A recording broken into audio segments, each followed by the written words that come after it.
New testament new testament ఎన్ని books ఉన్నాయి? ఎవరైనా మ్యూట్ నుంచి బయటకు వచ్చి చెప్పండి. 27 బుక్స్ పాస్టర్ గారు. వెరీ గుడ్ అమ్మా. 27 బుక్స్. ఆ 27 బుక్స్లో గాస్పెల్స్ ఉన్నాయి, లెటర్స్ ఉన్నాయి, అండ్ ప్రాఫెసీ లాగా రెవల్యూషన్ ఉన్నది కదా.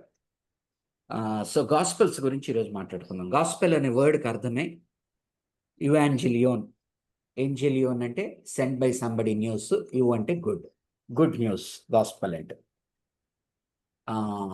ఎన్ని గాస్పెల్స్ ఉన్నాయండి? 4 ఉన్నాయి, మనకందరికీ తెలిసినది. ఈ 4లో మొట్టమొదటి 3 గాస్పెల్స్ని మాథ్యూ, మార్క్, లూక్, ఈ 3ని సినాప్టిక్ గాస్పెల్స్ అంటారు.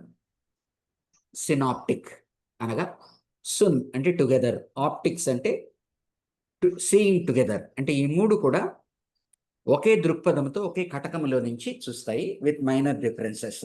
ఎవరెవరు ఎంఫసిస్? మాథ్యూ ఎంఫసిస్ ఒకటైతే, మార్క్ ఎంఫసిస్ ఒకటి, లూక్ ఎంఫసిస్ ఒకటి. జాన్ గనక గమనించినట్లయితే highly theological treatise, later book. John అన్నిట్లోకి లేటర్ బుక్ అని మనం అనుకుంటున్నాం. కాబట్టి ఈ 4 యేసు ప్రభు వారి యొక్క జీవితాన్ని, ఆయన పుట్టుకను, ఆయన జీవితాన్ని, ఆయన పరిచర్యను, ఆయన మరణాన్ని, ఆయన జీవించిన సమయంలో చేసిన అద్భుత కార్యాలని, ఆయన మాట్లాడిన మాటలు, ఆయన చేసిన బోధల్ని, మరణము తర్వాత పునరుద్ధానమును, ఏ విధముగా ఆయన తండ్రిని అధిరోహణుడై చేరుకున్నాడు, ఆ వెళ్ళేటువంటి ముందర ఏ విధముగా ఆయన పరిశుద్ధాత్మ దేవుని గురించి మాట్లాడుతూ పరిశుద్ధాత్మ దేవుణ్ణి తనను నమ్మిన వారి మీదకి ఎలాగున కుమ్మరిస్తానని వాగ్దానం ఇచ్చాడు. అంతటితో గాస్పెల్స్ ఉంటాయి. గాస్పెల్స్ కనుక గమనించినట్లయితే ఆయన జీవిత కాలంలో చేసినవన్నీ కూడా, ఇప్పుడు ఒకరి జీవితం రాయాలి అంటే మెయిన్ హైలైట్స్, బుల్లెట్స్ రాస్తాం. ఆయన జీవితంలో హైలైట్స్, బుల్లెట్స్ కొంతవరకు మెన్షన్ చేసినప్పటికీ యోహాను సువార్తలో ఒక మాట అంటాడు, ఆయన గురించి చెప్పవలసి వస్తే భూలోకములో ఉన్న పుస్తకాలు సరిపోవు, కానీ కొన్నిటిని మాత్రము దీనిలో రాశాను. దానికి గల కారణం ఏంటి? ఇది చదివి తెలుసుకొని యేసు ప్రభువుని రక్షకునిగా తెలుసుకోవాలి. కాబట్టి the whole objective of the good news or the gospels is that those who read it should know that Jesus Christ is the Savior, is God, fully man, sent by God for the sake of universal purpose, human beings, so that he will die for the sake of the sins of the whole humanity, and whoever believes this truth shall be saved. కాబట్టి గాస్పెల్స్లో good news ఆయన పుట్టుక, ఆయన జీవితము, ఆయన మరణము, పునరుద్ధానము, proof. పునరుద్ధానం ఏంటండి? It is the proof that he is God. That's why Romans 1లో అంటాడు, ఆయన పరిశుద్ధాత్మ, ఆయన దేవుని కుమారుడుగా ధృవీకరింపబడింది ఆయన పునరుద్ధానము ద్వారా అంటాడు రోమా 1:4లో. కాబట్టి resurrection is very very important. Death, ఎవరైనా కూడా చనిపోవచ్చు, ఇంకొకరి కొరకు నేను చనిపోయాను అని ఎవరైనా మాట్లాడవచ్చు, కానీ దానికి ప్రూఫ్ ఏంటి? నేను నీ కొరకు చనిపోయాను, నీ పాపాలు క్షమింపబడతాయన్న దానికి ప్రూఫ్ ఏంటి? ఆయన లేచుటే. కాబట్టి resurrection is the crucial message. Crucified Messiah, resurrected Messiah. కాబట్టి రిసరెక్షన్ లేనిది ఏమి లేదు. అందుకని రోమీయులకు రాసిన పత్రిక 4వ అధ్యాయం 25వ వచనంలో అపోస్తలుడైన పౌలు అంటాడు, ఆయన మన పాపముల నిమిత్తమై మరణించెను, మనల్ని నీతిమంతులుగా తీర్చుటకు, నీతిమంతులుగా ధృవీకరించుటకు ఆయన పునరుద్ధానుడు. ఆయన అంటే ఈ సత్యము నిజము అని చెప్పి. అందుకని రోమా 1:4లో కూడా ఆయన దేవుడు అని వాదించే దాంట్లో అపోస్తలుడైన పౌలు, మిగతా వారు మత్తయి సువార్త, మత్తయి సువార్త, లూకా సువార్త గనక గమనించినట్లయితే ఆయన పుట్టుక నుంచి ప్రారంభిస్తారు, ఆయన పుట్టుకే దైవ పుట్టుక అన్నట్టుగా. కానీ అపోస్తలుడైన పౌలు వాదన గనక చూశామంటే ఆయన పుట్టుక గురించి మాట్లాడతాడు. గలతీయులకు రాసిన పత్రిక 4వ అధ్యాయం 4వ వచనంలో కాలము సంపూర్ణమైనప్పుడు అని. కానీ ఆయన బేసిస్ అంతా కూడా crucified, resurrected messiah. Resurrection is the, ఆ రిసరెక్షన్ అనేది మన జీవితాల్లో ఎలాగో ఉపయోగపడుతుంది అంటున్నాడు. Once we believe in his death and resurrection, Romans 6లో ఆయన అంటాడు, we will be resurrected for a new life. Once we believe in Jesus Christ, we will be resurrected for a new life, అంటే ఈ 70 ఏళ్ల కాలంలో. Next మనం చనిపోయిన తర్వాత ఫిజికల్ రిసరెక్షన్ అనేది యేసు ప్రభు వారు ఎలాగనైతే ఫిజికల్గా రిసరెక్ట్ అయ్యాడో శారీరకంగా, అలాగనే మనము కూడా ఒకరోజు శారీరకంగా రిసరెక్ట్ అవుతాము, పునరుద్ధానపరచబడతాము అనేటువంటి మాట అపోస్తలుడైన పౌలు యొక్క. అందుకనే కొరింథీయులకు రాసిన మొదటి పత్రిక 15వ అధ్యాయంలో కూలంకుషంగా ఆయన రిసరెక్షన్ గురించి, రిసరెక్షన్ నమ్మని వారి గురించి, రిసరెక్షన్ నమ్మితే ఏమవుతుంది, నమ్మకపోతే ఏమవుతుంది, రిసరెక్షన్ ఎలాగనుంటుంది, ఎలా సాధ్యమవుతుంది, వీటినన్నిటిని ఆయన డీల్ చేస్తాడు. కాబట్టి the death of Jesus is not sufficient to prove that he's God. Anybody can say that I love you, I will die for you. There are so many people who die for their girlfriends, die for their children, die for their spouses for different reasons. That doesn't make them God. That doesn't make them God. So Yesu ప్రభు వారిలో ఒకటి, ఆయనలో పాపము లేకపోవడం. అందుకనే పదే పదే ఆయన నొక్కివక్కాన్ని ఇస్తాడు, నాలో పాపం ఉన్నదని మీలో ఎవరైనా చూపగలరా. కాబట్టి నీవు నేను ఇంకొకరి కొరకు చనిపోయినప్పుడు, అంటే ఇంకొకరు బదులుగా చనిపోయాము అనుకోండి, ఫర్ ఎగ్జాంపుల్ చనిపోతే that doesn't help another person. Perhaps it might be, we might be able to show our maximum extent of love towards them, but it ends there, because we ourselves are sinful, so we can't remove anybody else's sins. And moreover, none of us till now have been resurrected. Even ఎవరైతే కూడా హిస్కియా మొదలుకొని ఎవరైతే ఆయుష్ సువార్తల్లో nine పట్టణంలో విధవరాలి కుమారుడు కానీ, అలాగనే లాజరు కానీ, ఆ తర్వాత అపోస్తలుడైన పేతురు కానీ, పౌలు కానీ, అపోస్తల కార్యాల్లో లేపిన వారు కానీ అందరూ చనిపోయారు. మరలా అందరూ చనిపోయారు. ఒక్క ప్రభు మాత్రమే చనిపోయిన తర్వాత లేచినవాడు. అందుకని ఈరోజు బయట కూడా మనం విన్నాం అనుకోండి, హిందూ ఫెయిత్లో కూడా many people will say that మా దేవుడు, మా యొక్క బాబా లేకపోతే మా యొక్క గురువు ఆయన కూడా జీవ సమాధిలోకి వెళ్ళాడండి అంటారు. కానీ వాళ్ళందరూ కూడా మళ్ళీ జీవ సమాధిలో నుంచి వచ్చి బయటికి చచ్చిపోయిన వాళ్ళే. కాబట్టి చనిపోని వాడు, మరణముని జయించిన వాడు ఒక్క యేసు ప్రభు మాత్రమే. కాబట్టి this is the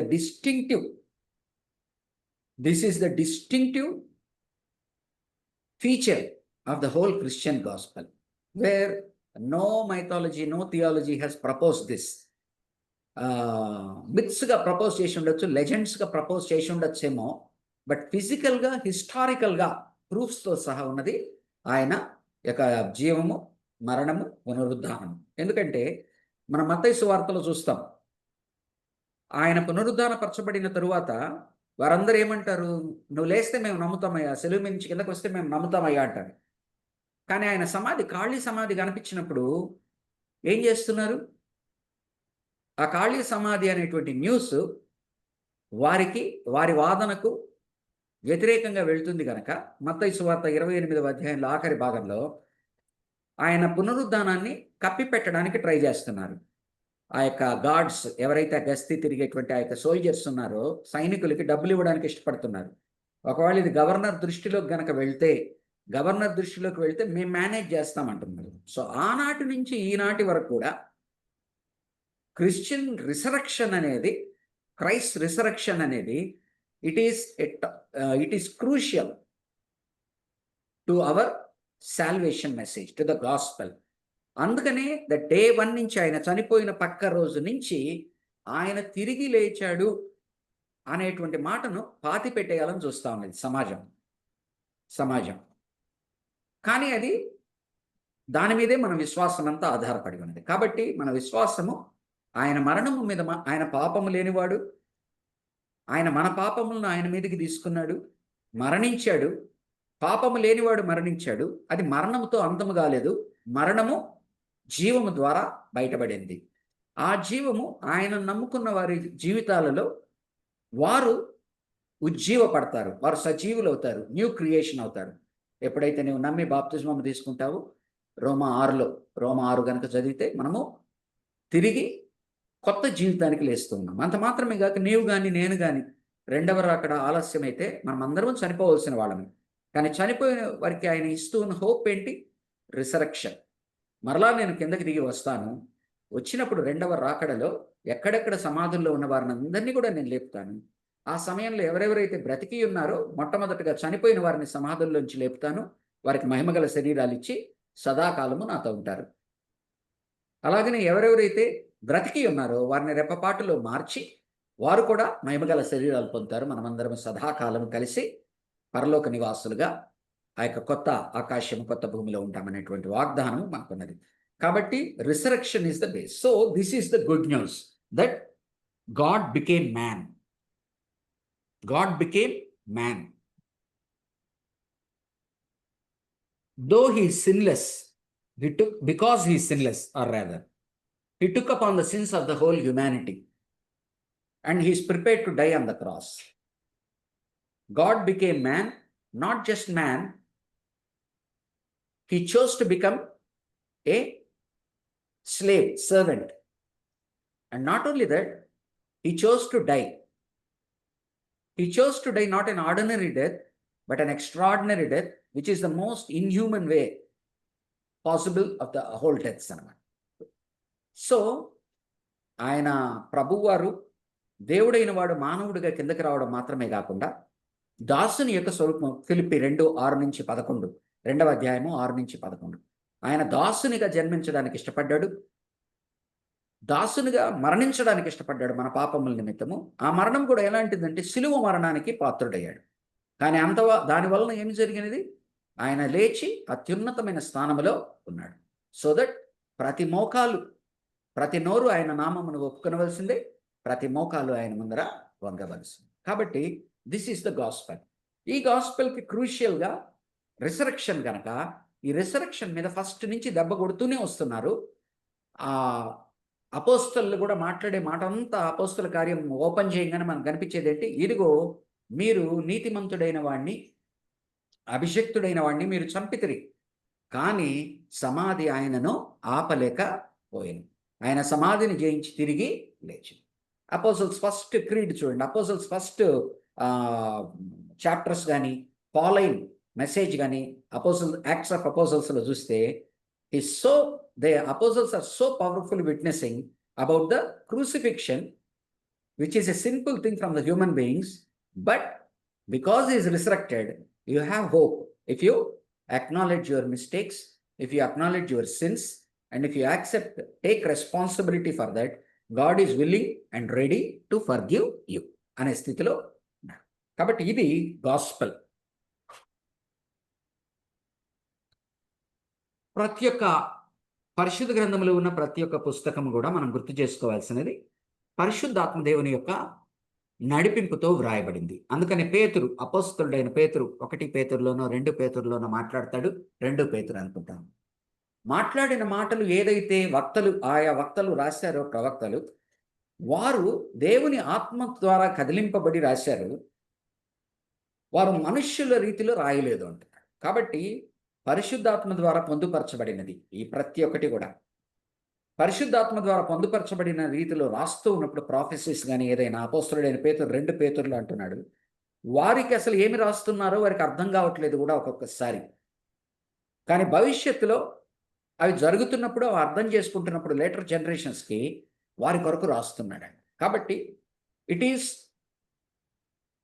God breathed, Holy Spirit, పరిశుద్ధాత్మ యొక్క తాకిడితో, ఊపిరితో రాయబడుతూ ఉన్న ఇవి గాస్పల్స్ కూడా. సో మనకు ఎక్కడైనా తేడాలు కనిపించినప్పుడు, మనకు చాలా చోట్ల డిస్క్రిపెన్సీస్ లాగా కనిపించాయనుకోండి ఒకదానికి, అది ఆ యొక్క ఆథర్ యొక్క పెర్స్పెక్టివ్ని బట్టి అతను ఆ మెటీరియల్ని డీల్ చేస్తూ ఉన్నాడు. ఒక ఓరల్ మెటీరియల్ ఉన్నది, ఫస్ట్ రిటర్న్ రాలేదు ఏది కూడా. ఈవెన్ మీకు ఓల్డ్ టెస్టమెంట్లో పెంటెట్యూక్ తీసుకున్నా కూడా it was in oral form. The oral form came into, oral అంటే వాక్ రూపంలో మాట్లాడుతూ ఉన్నాయి, రిటర్న్ రూపంలో లేదు, రిటర్న్ రూపంలోకి వస్తుంది. అలాగనే గాస్పెల్స్ కానివ్వండి, ఏదైనా ఎపిసోడ్స్ వదిలేద్దాం, ఎపిసోడ్ డైరెక్ట్ లేదు, ఓరల్ రూపంలో ఉన్నది గాస్పెల్స్ రిటర్న్ రూపంలోకి వచ్చింది. ఈ రిటర్న్ రూపంలోకి వచ్చినప్పుడు ఈచ్ ఆథర్ తను డిస్టింక్టివ్గా ఏ మెసేజ్ అయితే పాస్ చేయాలనుకుంటున్నాడో ఆ మెసేజ్కి ఆ యొక్క ఓరల్ మెటీరియల్ని, ఓరల్ ట్రెడిషన్ని మౌల్డ్ చేస్తూ ఉన్నాడు. It is the creative freedom which is given by the Holy Spirit God to handle the material in such a way that the author of that particular gospel whatever he wanted to convey, ఆయన తన కంటితో ఎలాగునో చూశాడు. యేసు ప్రభు వారిని మత్తయి రాజులాగా చూశాడు అనుకో, ఆయన్ని రాజులాగా present చేయడానికి ప్రయత్నిస్తున్నాడు.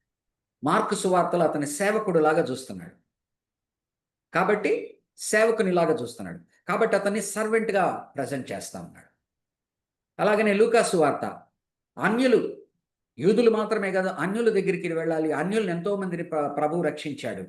అన్యులు ఆయన మినిస్ట్రీలో మత్తయి గనుక చూస్తే మోర్ ఆఫ్ జూయిష్ గాస్పెల్, అంటే ఆయన జూయిష్ మెస్సయ్య అలాగా చూపిస్తాడు. Luke coming from a gentile background, he shows more and more gentile episodes, how God is reaching out, how Christ is reaching out to gentiles. అన్యులను ఎలా ఆయన లోపలికి తీసుకోవాలని ఆయన ప్రయత్నిస్తున్నాడు. యోహాను కనుక చూస్తే థియలాజికల్ ట్రీటైస్ ఏం చేస్తున్నాడు, ఆయన ఆత్మ సంబంధముగా ప్రభువుతో ఆయన సన్నిహితముగా ఉండి ఆయన రొమ్మును ఆనుకుని ఉన్నవానిగా కొంతకాలం అయిన తరువాత ప్రభు ప్రేమను ఆయనలో ఉప్పొంగుతూ ఉన్నది, ప్రభు ప్రేమ. ఆ తర్వాత ప్రభువు మాట్లాడిన మాటల్లో లోతైన అర్థాలు, అంతరార్థాలు ఆయన తనకిచ్చిన తెలివితేటల్ని బట్టి పరిశుద్ధాత్మ సహాయంతో రాస్తున్నాడు. It's a theological treatise. And Yohanu సువార్త రాస్తున్నది కూడా ఎవరి కొరకు రాస్తున్నాడు మనం గమనించినట్లయితే, ఇట్ ఈస్ ఎ గాస్పెల్ ట్రాక్టేట్.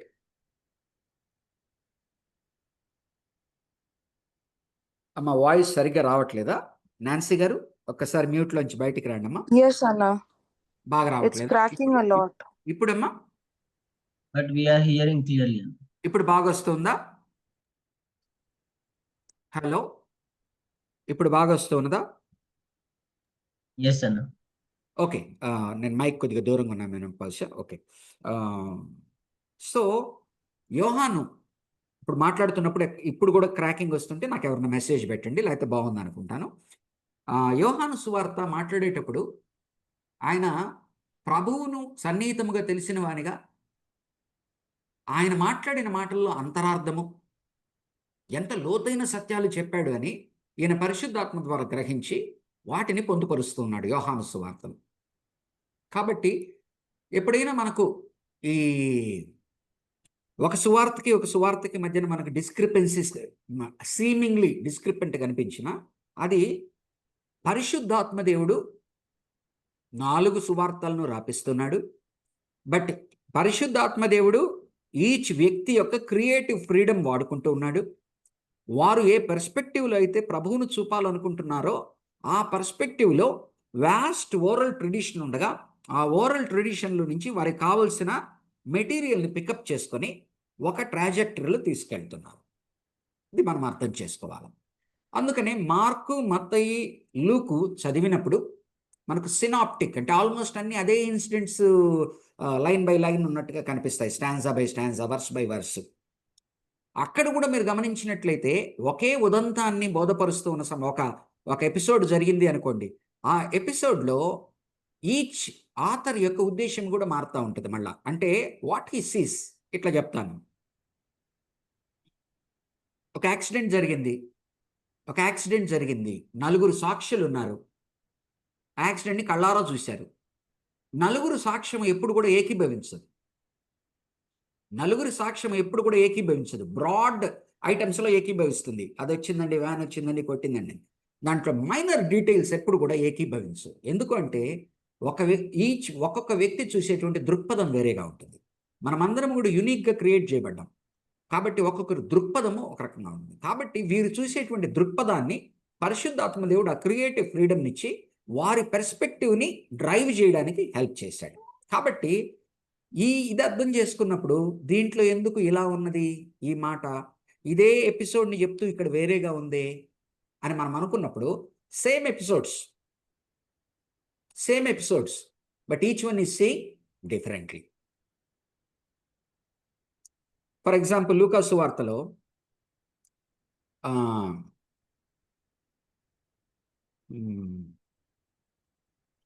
ఒక మత్తయి సువార్తకి లూకా సువార్తకు చిన్న డిఫరెన్స్ చెప్తాం. ఏ తండ్రి అయినా తన కుమారుడు చేపనడిగితే పామునివునా?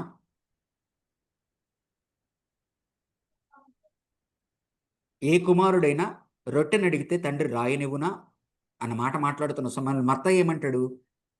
కాబట్టి ఎలాగనైతే తండ్రి తన కుమారులకు శ్రేష్టమైనది ఇస్తాడో అలాగున పరమ తండ్రి శ్రేష్టమైనవి తన బిడ్డలకు ఇస్తాడు అని మాట్లాడతాడు. లూకాసు వార్తలో గనక గమనించినట్లయితే ఆయన ఏమంటాడు? అడిగిన వారికి ఆయన పరిశుద్ధాత్మ దేవుణ్ణి ఇవ్వకుండా ఉంటాడా?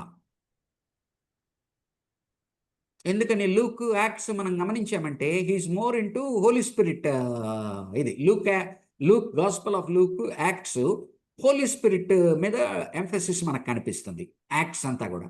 సో ఇది డిఫరెంట్ పర్స్పెక్టివ్స్ అనమాట వాళ్ళ దృక్పథాన్ని బట్టి. కాబట్టి whenever you are reading the 4 gospels, ఫైనల్గా కంక్లూజన్గా what I want to say, remember that Luke, Mark and Matthew are synoptic gospels. That means each one are seeing together. అందరూ కూడా ఒకే దృక్పథంతో ఒకే దృష్టితో ఉదంతాలని చూస్తూ ఉన్నారు కనుక మెటీరియల్ అందరూ పొందుపరిచినది ఏకముగా కనపడుతుంది. కానీ చాలా మెటీరియల్ మాథ్యూలో ఉన్నది మార్కులో ఉండదు, మార్కులో ఉన్నది లూక్లో ఉండదు. అది ఓరల్ ట్రెడిషన్లో నుంచి కొంతమంది వదిలారు, కొంతమంది తీసుకున్నారు. తీసుకున్న మెటీరియల్లోనే ఒక ఎపిసోడ్లో మనకి డిఫరెన్సెస్ కనిపించినప్పుడు అది ఆథర్స్ పర్స్పెక్టివ్, ఆథర్స్ ఆబ్జెక్టివ్, దేన్ని చెప్పాలనుకుంటున్నాడు. యోహాను సువార్త చూసినప్పుడు ఎందుకు ఇది వేరేగా ఉంది, కంప్లీట్గా వేరే మాట్లాడుతూ ఉంది అంటే, యోహాను ఆయన రొమ్మును ఆనుకున్న వానిగా ఆ తరువాత వీళ్ళ సువార్తలు అయిపోయిన తరువాత ఆయన ప్రభువును ఆత్మావలోకనం చేసుకుంటూ ఆలోచించే కొలది ప్రభువు మాట్లాడిన మాటల్లో ఆ యొక్క డీప్ సీక్రెట్స్, అంతరార్థాన్ని అర్థం చేసుకొని ఆయన తన రీతిలో ఆయన రాస్తూ ఉన్నాడు. ఇది మనం అర్థం చేసుకున్నప్పుడు దే ఆర్ ఇన్ యూనిసన్ అని మనకు అర్థమవుతుంది. ఓకే, ఆ తరువాత ఒకదాన్ని ఒకటి కంప్లీట్ చేసుకుంటున్నాయి. ఇప్పుడు భార్యాభర్తలు ఉంటారు, వాళ్ళలో ఏం జరుగుతుందండి? కాంపిటీషన్ ఉండకూడదు, కంప్లీషన్, కాంప్లిమెంటేషన్ ఉండాలి. అంటే ఒకరినొకరు పరిపూర్ణము చేసుకోవాలి. కాబట్టి 4 సువార్తలు ఇచ్చినప్పుడు ఏమవుతా ఉన్నదంటే పరిపూర్ణమవుతా ఉన్నది. 4 వ్యక్తులు వారు ఏ విధముగా ప్రభువును చూశారో వారు చెప్తూ ఉన్నప్పుడు ఒకరినొకరు కంప్లీట్ చేసుకుంటున్నారు, కాంప్లిమెంట్ చేసుకుంటున్నారు. COMPLEMET, పరిపూర్ణం చేసుకుంటున్నారు. కాబట్టి ఇది మనం అర్థం చేసుకోవాలి. మూడవదిగా వాళ్ళు they are confirming each other. చెప్పిన దాంట్లో ఎక్కడా కూడా ఇందాక నేను చెప్పినట్లుగా వాళ్ళు వ్యతిరేకించట్లేదు, వాళ్ళు విభేదించట్లేదు, ఒకరినొకరు కన్ఫర్మ్ చేసుకుంటూ ఉన్నారు అన్నది మనం గుర్తుపెట్టుకోవాలి. మొట్టమొదటి 3 గాస్పెల్స్ కనుక చూస్తే Matthew, Mark and Luke are primarily historical biographies or topical narratives. అంటే హిస్టారికల్ బయోగ్రఫీస్, చారిత్రాత్మకంగా ప్రభువు యొక్క జీవితము. టాపికల్ అంటే ఒక టాపిక్ని తీసుకొని ఆ టాపిక్ని డీల్ చేసే విధంగా of the life and ministry of Christ. దాన్ని సినాప్టిక్ గాస్పెల్స్ అంటాము, సీ టుగెదర్. ఓకే,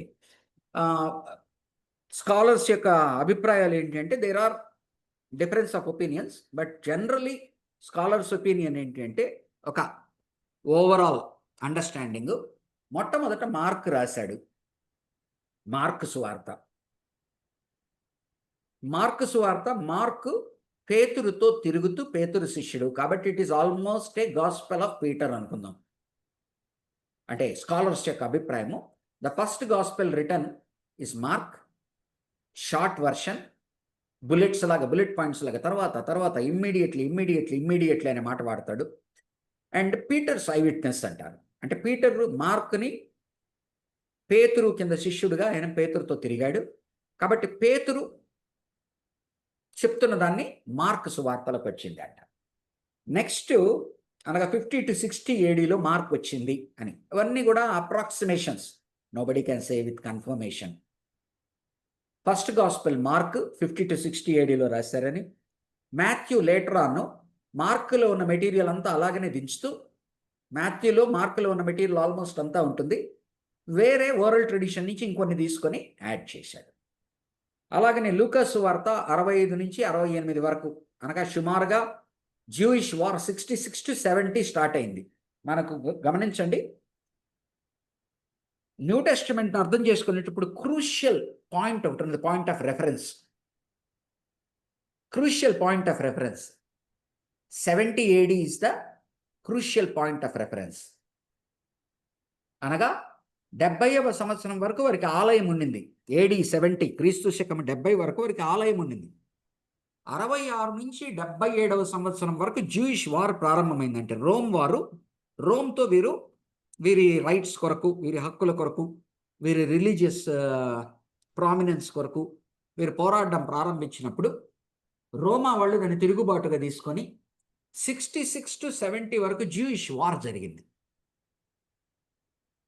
70th ఇయర్లో జనరల్ టైటస్ అనేటువంటి అతని కింద, లేటర్ ఆన్ అతను వెస్పాసియన్ ఏదో పేరుతో అతను he became what do call it emperor. But general Titus కింద 70 ADలో సమూలముగా టెంపుల్ నాశనం చేయబడినది. అంటే టెంపుల్ని కూలగొట్టేశారు.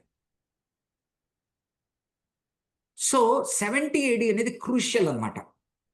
అందుకని నీకు లూకా సువార్తలు లాస్ట్లో అపోకాలిప్టిక్ ప్యాసేజ్ అంటాం మనం. మత్తయి సువార్త 24లో, మార్కు సువార్త 13వ అధ్యాయంలో ఆఖరి దినములు అని మాట్లాడే దాంట్లో, లూకా సువార్తలో కూడా వాటి గురించి మాట్లాడేటప్పుడు 21వ అధ్యాయంలో నీకు జెంటైల్స్ విల్ ట్రాంపుల్ అనే మాట వస్తుంది. టెంపుల్ని Gentiles will trample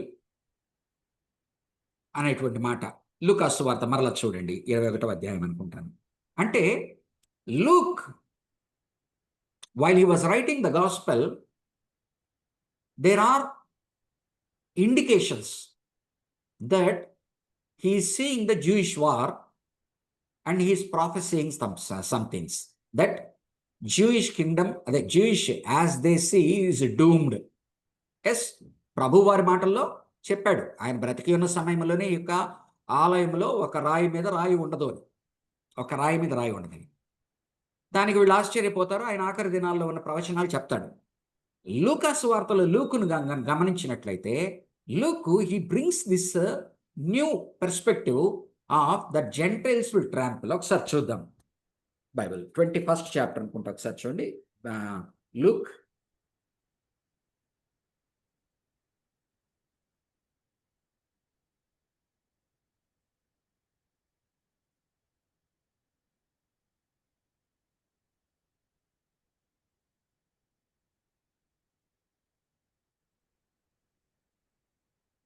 Luke 21 chapter 21.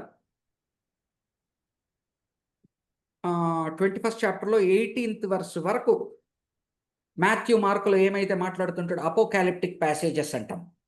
అంటే లాస్ట్ ఎండ్ టైమ్స్లో మాట్లాడేటువంటి ప్యాసేజెస్ అనుకుందాం సుమారుగా, క్రూడ్గా. దానిలో మత్తయిలో, మార్కులో అంత సమానంగా మాట్లాడుతూ వస్తాడు. లూక్ దగ్గరికి వచ్చేటప్పటికి 20వ వచనం చూడండి. 21, 20 బైబిల్స్ ఉన్నవారు దయచేసి తెరవండి. ఇంగ్లీష్లో చదువుతున్నాను, మీరు తెలుగు ఉంటే మీరు తెలుగు దాంట్లో చూడండి. When you see Jerusalem being surrounded by armies, you will know that it's desolation is near. Then let those who are in Judea flee to the mountains, let those in the city get out, and let those in the country not enter the city. ఈ 21వ వచనం ఏదైతే జూడియాని వదిలి పారిపోండి, లోపలికి రావద్దండి, ఇవన్నీ మత్తయి మార్కులో కూడా ఉంటుంది. కానీ ఇక్కడ ఏం చేస్తున్నాడు, పాయింట్ ఆఫ్ రెఫరెన్స్ని జూమ్ చేసి ఆల్రెడీ హిస్టరీలో జరుగుతూ ఉన్నదాన్ని తన కంటితో చూస్తున్నట్టుగా మనకు అర్థమవుతా ఉంది. ఫర్ దిస్ 22వ వచనం, for this is the time of punishment in fulfilment of all that has been written. How dreadful it will be in those days for pregnant women and nursing mothers. There will be great distress in the land and wrath against this people. ఈ wrath against this people అనేది మనకు మాథ్యూలో, మార్కులో కనపడదు. అంటే Jewish people మీద ఆయన wrath వస్తూ ఉన్నది. wrath against this people. 24వ వచనం, వార్ చూస్తున్నట్టుగా, they will fall by the sword and will be taken as prisoners to all the nations. Jerusalem will be trampled on by the Gentiles until the times of the Gentiles are full. అంటే ఒక పక్కన Daniel ప్రాఫెసీని అర్థం చేసుకుంటున్నాడు. యేసు ప్రభు వారు అపోకాలిప్టిక్ ప్యాసేజెస్లో Matthew 24లో, mark 13లో చెప్తున్నాడు, అర్థం చేసుకుంటున్నాడు. కానీ ఈయన ఐ విట్నెస్గా మనకు కనపడుతూ ఉన్నాడు. ఇంకా టెంపుల్ కూల్చబడలేదు. అంటే దీంట్లో కూడా లేటర్ 70 తర్వాత డేట్ ఇస్తారు కొంతమంది లూక్కి. ఇచ్చిన వాళ్ళు ఏమంటారంటే ఈయన అసలు టెంపుల్ కూల్చడం కూడా చూశాడు కనుక ఇలా మాట్లాడుతున్నాను. కొంతమంది ఏంటంటే లేదు అతను 68లో అట్లా రాశాడు అంటారు. ఎందుకంటే దానికి గల కారణం టెంపుల్ పడిపోయినట్టుగా కాక ఆర్మీస్ సరౌండ్ చేయడం చూశాడు. జెంటైల్ ఆర్మీస్ జ్యూస్ని క్రష్ చేయడం ఆయన చూస్తున్నాడు అన్నట్లుగా. So if you take it as a prophecy, అంటే జరగబోతున్న దాన్ని ఊహించి ఆత్మ ద్వారా చెప్పాడంటే ఎప్పుడైనా రాయబడి ఉండొచ్చు కదా. కానీ ఒకవేళ ఐ విట్నెస్ అనుకో 66 to 70 వార్ మధ్యన, సో ఇట్ యాడ్స్ ఇట్. అందుకనే గాస్పెల్స్ అనే కదా, న్యూ టెస్టిమెంట్ చదివేటప్పుడు ఎప్పుడు కూడా గమనించండి, స్కాలర్స్ ఏ టెక్స్ట్ కొరకు చూస్తారు అంటే, ఏ ఇండికేషన్స్ కొరకు చూస్తారంటే, అప్పటికి టెంపుల్ ఉందా లేదా, అప్పటికి టెంపుల్ ఉందా లేదా రాసే టైం. అందుకని most of the episodes, most of the new testament నీకు టెంపుల్ కూల్చక ముందరనే కనిపిస్తాయి. టెంపుల్ కూల్చబడిన తర్వాత రాయబడిన కొన్నిట్లో నీకు టెంపుల్ డిస్ట్రక్షన్ మోటివ్ కొంత కనపడుతుంది. సో ఇది one of the time markers అన్నమాట వాళ్ళకి, స్కాలర్స్కి to assess. But all are hazy. చూడండి, ఒక 50 ఏళ్ల క్రితం జరిగిన దాన్నే మనం ఈరోజు ఏది రైట్ ఏది తప్పని చెప్పలేము. 2000 ఏళ్ల క్రితము ఇలాగన సోషల్ మీడియా, దాన్ని ఏమంటారు, ఎలక్ట్రానిక్ మీడియా, న్యూస్ పేపర్లు లేకుండా తవ్వకాల్లో తవ్వి తీసి ఆ డేటాను ఈ డేటాని కోరిలేట్ చేసి రాస్తూ ఉన్నప్పుడు డెఫినెట్గా దేర్ విల్ బి డిఫరెన్స్. కాబట్టి ఇవన్నీ కూడా క్రూడ్ మార్కర్స్ అంతే. ఓకే,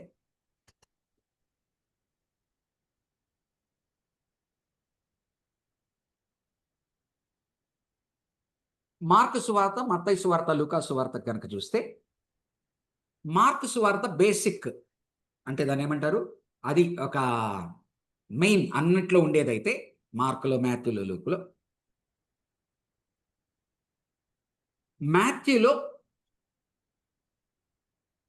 మాథ్యూకు మాత్రమే పరిమితమైనది, లూకులో కూడా లేనిది 42%, మార్కు 50%. మార్కులో ఉన్నదంతా ఉంటున్న తర్వాత 42% of the material is unique to Matthew, అంటే మాథ్యూ మాత్రమే. అలాగనే లూకాస్ సువార్తలో 50% is unique to Luke. 50% is unique to Luke అంటే దాన్ని బట్టి అర్థం ఏమవుతుంది, మార్కులో ఉన్నదంతా మత్తయిలో ఉన్నది, మార్కులో ఉన్నది అంతా ఉంటూ 42% ఎక్స్ట్రాగా మాథ్యూకు మాత్రమే సంబంధించింది ఉన్నది. ఆ తర్వాత లూక్లో 50% మార్కుది ఉన్నది, మార్కుదంతా ఉంటూ ఉన్న తర్వాత 50%, మార్కుదంతా ఉంటున్న తర్వాత 50% ఈయన యునిక్ మెటీరియల్. కాబట్టి ఫస్ట్ మార్క్ అనుకుంటున్నారు, నెక్స్ట్ మాథ్యూ అనుకుంటున్నారు, నెక్స్ట్ లూక్ అనుకుంటున్నారు. కొంతమంది ఏం నమ్ముతారంటే నో, మాథ్యూ ఫస్ట్ రాశాడు, మార్క్ దాన్ని షార్టన్ చేసి ట్రంకేటెడ్ గాస్పెల్ రాశాడు అంటాడు. దాన్ని గ్రిస్బ్యాక్ హైపోథసిస్ అంటారు, which is not that popular. More popular ఇదేంటి అంటే mark, Matthew, Luke more popular, అంటే స్కాలర్ యునానిమిటీ. యోహాను సువార్త కనుక గమనించినట్లయితే కంప్లీట్లీ సప్లిమెంటరీ గాస్పెల్. ఒక 30 ఏళ్ల తర్వాత, మరి నా టెక్స్ట్ బుక్లో అంటే 30 ఏళ్ల తర్వాత 90 ADలో ఎట్లయినా డెఫినెట్గా లేటర్ ఆన్ రాశాడు, వీటికన్నా లేటు అనుమానం లేదు. 90 ADకి పుష్ చేస్తూ ఉన్నారు స్కాలర్స్ డేట్ని. ఓకే, అంటే ఆ యోహానే ప్రకటన గ్రంథం కూడా రాశాడని, ప్రకటన గ్రంథం అరౌండ్ 95 ఆ సంవత్సరంలో రాశాడని, ఈ జాన్స్ ఎపిసల్స్ కానీ, యోహాను పత్రికలు కానీ, యోహాను సువార్త కానీ, ప్రకటన గ్రంథం కానీ అంతా కూడా లేటర్ అని scholars opinion. You need not take anything for sure. అర్థమైందండి? స్కాలర్స్ వాళ్ళు ఎంతో డెల్వ్ చేసి వాళ్ళకి అభిప్రాయానికి వచ్చారు. మనకు అన్లెస్ అండ్ అదర్వైజ్ మనం చదువుతూ ఉన్నప్పుడు మనకు క్లియర్ కట్గా ఏదన్నా ఏమంటారు డిసగ్రీ అవుతూ ఉంది అంటేనే మనం దీని జోలికి పోవాలి. అందుకని నేను చాలాసార్లు ఏంటంటే ఈ డేట్స్, అంటే మోర్ ఓవర్ పాస్టోరల్గా ఉన్న వాళ్ళకి ఈ డేట్స్ కొంతవరకు ఇంపార్టెంట్, ఈ ఎంఫసిస్లు థ్రస్ట్ కొంతవరకు important. Most of the time what Holy Spirit God is speaking, and what he speaking, why he speaking, what is for this age, ఇది ఎక్కువ చూసేటప్పుడు వీటిని అంత ఓవర్గా మనం ఎంఫసిస్ ఇవ్వనవసరం లేదు. ఎందుకంటే స్కాలర్సే అందరూ అగ్రి కారు ఈ డేట్స్ మీద. కానీ మెజారిటీ స్కాలర్షిప్ ఒపీనియన్ ఉన్న చోట ఇట్లా రాస్తాం, ఏమని ఇట్లా అని. అంత మాత్రాన అదే రైట్ అయ్యి ఉండాల్సిన అవసరం లేదు. మైనారిటీ ఒపీనియన్కి కూడా ఛాన్స్ ఉన్నది. ఇవన్నీ ఏంటంటే వాళ్ళు ఎంతో రీసెర్చ్ చేసిన తర్వాత కొంత ఎక్కువ మంది స్కాలర్స్ ఒక ఒపీనియన్కి వచ్చినప్పుడు దాన్ని మనం గౌరవిస్తాం. ఎందుకంటే అంత మనం తవ్వి చదవలేదు, తేయలేదు కనుక. దానిలోకి వెళ్ళి వాళ్ళ రీసెర్చ్ చూస్తే బలపరిచేటువంటి ఐటమ్స్ ఉంటాయి, వేలు పెట్టి తప్పు అని చూపించేటువంటి ఐటమ్స్ ఉంటాయి. కాబట్టి ఈ డేట్స్ వీటికి ఎక్కువ. బట్ ఒకటైతే గుర్తుపెట్టుకోవాలి, అంత ఫస్ట్ సెంచరీ లోపల అయిపోయింది. అంతా కూడా the whole book of new testament is completed by first century. దాని వరకు షూర్. ఎందుకు అంటే దానికి కారణం ఏంటి అంటే, ఒకటి రెవల్యూషన్లో, ప్రకటన గ్రంథంలో మనం చూసేటువంటి మెటీరియల్ పెర్సిక్యూషన్కి సంబంధించిన సమయంలో యోహాను కానీ, యోహాను పేరు కలిగిన వాడు కానీ రాస్తున్న సమయంలో మనము ఏ ఎంపరర్స్ ఉన్నారు, ఏం జరుగుతుంది అనేది మనకు క్లియర్గా ఒక type of bird's eye view వస్తుంది. రోమన్ హిస్టరీ కనుక తెలిస్తే, రోమన్ ఎంపరర్స్. నెక్స్ట్ ఇంకొక ప్రూఫ్ ఏంటి అంటే, అరౌండ్ 115 AD ఆ సమయంలో ఇగ్నాషియస్ అని కొన్ని, అంటే చర్చ్ ఫాదర్స్ అంటాం, పౌలు తర్వాత వచ్చిన నెక్స్ట్ ఇమ్మీడియట్ జనరేషన్, అంటే అపోస్తలుల తర్వాత వచ్చిన ఇమ్మీడియట్ జనరేషన్, వాళ్ళు లెటర్స్ రాస్తున్నారు, లెటర్స్ టు చర్చెస్. అర్థమవుతోందండి? Letters to churches.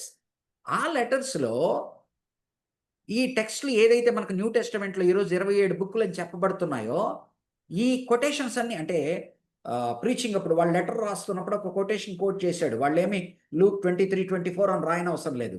వాళ్ళు చెప్పినది కనుక చూస్తే అన్నీ కూడా అప్పటికే ఈ మెటీరియల్ వాళ్ళు కోట్ చేస్తున్నారు, అంటే బిఫోర్ 100 ఉన్నట్టుగా ప్రూఫ్. అర్థమైందండి?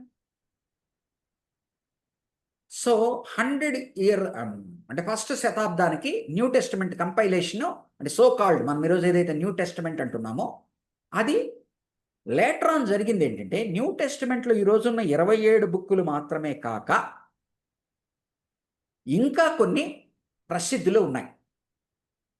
అంటే ఇంకా కొన్ని విశ్వాసులకు ఆదరణకరంగా పరిశుద్ధాత్మ దేవుడు నడిపించాడు అన్న రీతిగా చదివేటువంటి పుస్తకాలు ఇంకొన్ని ఉన్నాయి. కానీ కాలక్రమేణా ఏమైందంటే, కాలక్రమేణా ఫస్ట్ క్లాస్లో చెప్పాను కదా, అరౌండ్ 325 సంవత్సరం వచ్చినప్పుడే ఒక బుక్ అనేది ఫామ్ అయింది, న్యూ టెస్టమెంట్ బుక్ అనేది. అంటే ఫస్ట్ టైం మనము ఒక మాన్యుస్క్రిప్ట్ మనకు దొరికింది, అన్ని కలిపి ఉన్నాయి అనేది 325. ఎందుకంటే అప్పుడు చర్చ్ స్టెబిలైజ్ అయింది కాన్స్టాంటిన్ కింద, సో దొరికింది. సో ఈ ఫస్ట్ సెంచరీ ఎండింగ్లోను, సెకండ్ సెంచరీ బిగినింగ్లోను there are other books which competed, which vied for the place to be added into the New Testament. అంటే అవి కూడా నీవు గనక ఒకవేళ నువ్వు క్రీస్తు శకము 100వ సంవత్సరంలో బ్రతికి ఉన్నావనుకో, ఈరోజు మనం అనుకుంటున్నట్టుగా నూతన నిబంధన అనే 27 బుక్స్ మనం మాట్లాడుతున్నట్టు మాట్లాడకుండా, ఈ 27 బుక్స్తో పాటు ఇంకొన్ని బుక్స్ కూడా చలామణి అవుతున్నాయి. అవి కూడా విశ్వాసుల్ని బలపరుస్తూ వచ్చాయి.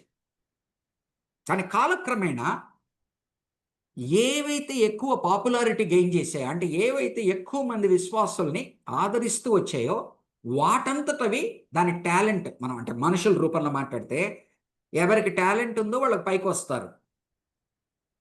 అలాగనే ఏ బుక్స్ అయితే విశ్వాసులకు ఆదరణ కలిగించాయో, కాలక్రమేణా మెజారిటీ విశ్వాసులకు ఆదరణ కలిగించినవి స్థిరపడ్డాయి, మిగతా వాటంతటవి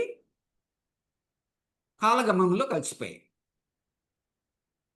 కానీ ఆనాటి విశ్వాసులకు ఈరోజు అపోస్తలుడైన పౌలు ఎట్లా మాట్లాడుతున్నాడో, అపోస్తలుడైన పౌలు వేరే వారితో మాట్లాడిన లెటర్ అని, లేకపోతే అపోస్తలుడైన పేతురు గురించి రాసిన ఒక బుక్ అని, లేకపోతే ఏ విధముగా నూతన నిబంధన విశ్వాసులు జీవించాలని డిడాకే అంటే టీచింగ్స్ అనే బుక్ కానీ, అట్నే గాస్పెల్ ఆఫ్ థామస్ అని, గాస్పెల్ ఆఫ్ అదని ఇప్పుడు మీరు వింటూ ఉంటారు. ఇట్లా కొన్ని ఉన్నాయి. సో వాటిలో ఇవి ఈ 27 బుక్స్ తమ పరిశుద్ధాత్మ దేవుని యొక్క దానిలో ఆ యొక్క బ్రెత్ ఉంది అన్నట్టుగా వాటినవి కాలక్రమేణా మనకు అర్థం కావడానికి టాలెంట్ అనే వర్డ్ వాడతాను. They are authenticated by God అని దానికి అవే ప్రూవ్ చేస్తున్నాయి. కాబట్టి న్యూ టెస్టమెంట్ అనేది నీవో నేను ఈ బుక్ ఉండాలా, ఈ బుక్ తీసేద్దాం, ఈ బుక్ ఉండాలా, ఈ బుక్ తీసేద్దాం కాదు. అలా ఈ బుక్ ఉండాలా, ఈ బుక్ తీసేద్దాం అనేటువంటి డిస్కషన్స్ బోల్డ్ అన్నిసార్లు జరిగాయి. ఎంతో కాలము ప్రకటన గ్రంథాన్ని లోపలికి రావడానికి ఒప్పుకోలే. ఎంతో కాలము ప్రకటన గ్రంథము ఒక పరిశుద్ధాత్మ దేవుని ద్వారా చెప్పబడిన ఇది అన్నది కంటెంట్ చేయబడింది. ఎందుకంటే because of the opacity of the message. ఈ రోజుటికి ప్రకటన గ్రంథం ఈ రోజుటికి ఒక విశ్వాసి తనంతట తాను చదువుతూ ఫస్ట్ రీడింగ్లో అర్థం చేసుకోలేడు. ఎవరైనా అర్థం చేసుకున్న వాళ్ళు ఉంటే నాకు దయచేసి మీ మ్యూట్లోంచి తీసి ఆన్ చేసి చెప్పండి. ఫస్ట్ రీడింగ్లో కానీ, సెకండ్ రీడింగ్లో కానీ, థర్డ్ రీడింగ్లో కానీ, without the help of any commentaries, how many people have understood revolution, ప్రకటన గ్రంథం? It's quite impossible, Anu. అమ్మ క్రిస్టినా గారు చెప్పండి. అమ్మ నాన్సీ గారు It was very difficult to mike understand. దగ్గరికి వచ్చి పెద్దగా మాట్లాడండి, నాకు వినపడట్లేదు. Oh, one second. లేదు అంటే చాట్ లో Yes. పెట్టండి. ఆ, మాట్లాడండి. చాలా చాలా డిఫికల్ట్ అన్న అర్థం చేసుకోవడానికి. అది చూడండి, అంత సింపుల్, అంతే. That is the answer I expected. Thank you. ఎందుకంటే నాకు ఇప్పటికీ అర్థం కాదు. దాన్ని హెల్ప్ ఆఫ్ ద కామెంటరీస్ చదువుకుంటూ నేర్చుకుంటున్నాను నేను. సింగిల్ రీడింగ్లో ఎవరి మీద ఆధారపడకుండా నేను చదువుతుంటే నాకు అర్థం కావట్లేదు. And I tell you one thing, అంటే మనం స్కాలర్లీ కోర్సులో ఉన్నాము కనుక ఇది చర్చిలో మాట్లాడితే చర్చిలో చాలా బాధపడతారు ప్రజలు. Luther is suppose to be the father of the Protestantism. Calvin is suppose to be the best expositor and the commentator of the New Testament. Luther అంటున్నాడు, ఆ book, the book of Revelation is hay. It is గడ్డి, which is మానవునికి గడ్డి ఉపయోగపడుతుందా? అలాగనే Calvin అంటున్నాడు, Calvin అన్నిటి మీద కామెంటరీ రాశాడు, రెవల్యూషన్ మీద రాయలే. నాకు తెలిసి, ఎవరన్నా కనుక మీకు తెలిసి అతను కాల్విన్ రాసి ఉంటే నన్ను కరెక్ట్ చేయండి. సో రిఫార్మర్స్, ప్రొటెస్టెంట్ వాళ్ళు దాన్ని అంటే 1500 ఏళ్ల తర్వాత గొప్ప ఆత్మపూర్ణులై ప్రకటన గ్రంథాన్ని అర్థం చేసుకోవడానికి ప్రయత్నించి దాని మీద కామెంటరీలు రాయాలన్నప్పుడు ఒక చాప్టర్లో అర్థం చేసుకున్నది రాసుకుంటూ పోతే ఇంకొక చాప్టర్లో దీనికి మిలిటేట్ అవుతా ఉంది, కాంట్రరీ అవుతా ఉంది. కాబట్టి వాళ్ళు తల బీక్కొని వదిలేసేస్తారు. తల బీక్కొని, ఎందుకని వాళ్ళ ఇష్యూస్ వేరు. ఆ రోజు వాళ్ళు చర్చిని రోమన్ క్యాథలిక్ గ్రాస్ప్లోంచి బయటికి తీసుకొచ్చి పెట్టే దానిలో వాళ్ళ పర్స్పెక్టివ్ వేరు, వాళ్ళ మనసులు వేరే దాంతో ఆక్యుపై అయినాయి. So much so Luther, Calvin Roman Catholic చర్చిని బీస్ట్గా, శాటన్గా చూశారు. రెవల్యూషన్లో ఏదైతే మనకు బీస్ట్, ఫాల్స్ ప్రాఫిట్ అర్థమవుతోంది, బీస్ట్, ఫాల్స్ ప్రాఫిట్ని వాళ్ళు Roman Catholicism is the beast అని చూశారు. And Pope is the Antichrist అని చూశారు. అండర్స్టాండ్? కాబట్టి ఈరోజు మీకు ఎవరికైనా ప్రకటన గ్రంథం అర్థం కాకపోతే వరి కాకండి. మనకన్నా ముందు వెళ్ళి ఇంకా పెద్ద పెద్ద వాళ్ళకు కూడా అర్థం కాలే. ఈరోజు అర్థమైంది అని చెప్తూ ఉన్నారే, వారు over a span of time కొన్ని వ్యూస్ డెవలప్ అయ్యాయి. 3, 4, 5 అనుకోండి. ఒక్కొక్కరు ఒక్కొక్క వ్యూకి కాంట్రిబ్యూట్ చేస్తారు. అంటే వాళ్ళు ప్రకటన గ్రంథాన్ని చూసేటప్పుడు ఒక అద్దాలు వేసుకుంటారు, ఆ అద్దాలతో చూసి మాట్లాడతారు. ఇంకొక అతను, ఒకరు ప్రీ ట్రిబ్యులేషనల్ ర్యాప్చర్ అనేటువంటి అద్దాలు వేసుకొని చదువుతాడు. ఆయనకు అన్నీ కూడా చర్చి ర్యాప్చర్ అయిపోయింది 3rd చాప్టర్ అయ్యేటప్పటికి. అంటే 3rd చాప్టర్ రెవల్యూషన్లో ముగించగానే చర్చి ర్యాప్చర్ అయిపోయింది, చర్చి కింద లేదు అనే దీనికి వచ్చేస్తాడు. వచ్చిన తర్వాత అద్దాలతోనే చదువుతాడు అతనంతా.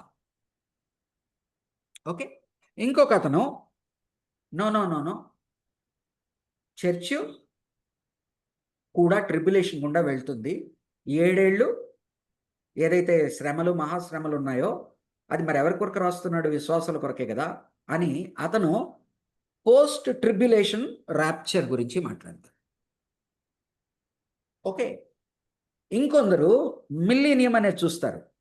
ఆ మిల్లీనియం అనేది ఎప్పుడో వచ్చే 1000 ఏళ్ల పరిపాలన కాదు, ఆల్రెడీ మనము 1000 ఏళ్ల పరిపాలనలో ఉన్నాము. అనగా ప్రభువు మరణించి పునరుద్ధానుడైనప్పటి నుంచి కూడా మనము ఆఖరి దినాల్లో ఉన్నాం, 1000 ఏళ్ల పరిపాలనలో ఉన్నాం. అర్థమైందా? ఇంకొకరు అసలు ఈ 1000 ఏళ్ల పరిపాలన అనేదే లేదు, అది only it's a technical term. అర్థమవుతోందండి? నాకు మీరు ఎవరు కనపడట్లా. ఒకసారి నాకు ఈ కంప్యూటర్లో ఆపరేట్ చేయడం సరిగ్గా రాదు.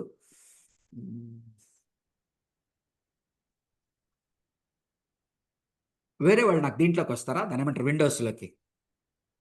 ఒక్క నిమిషం.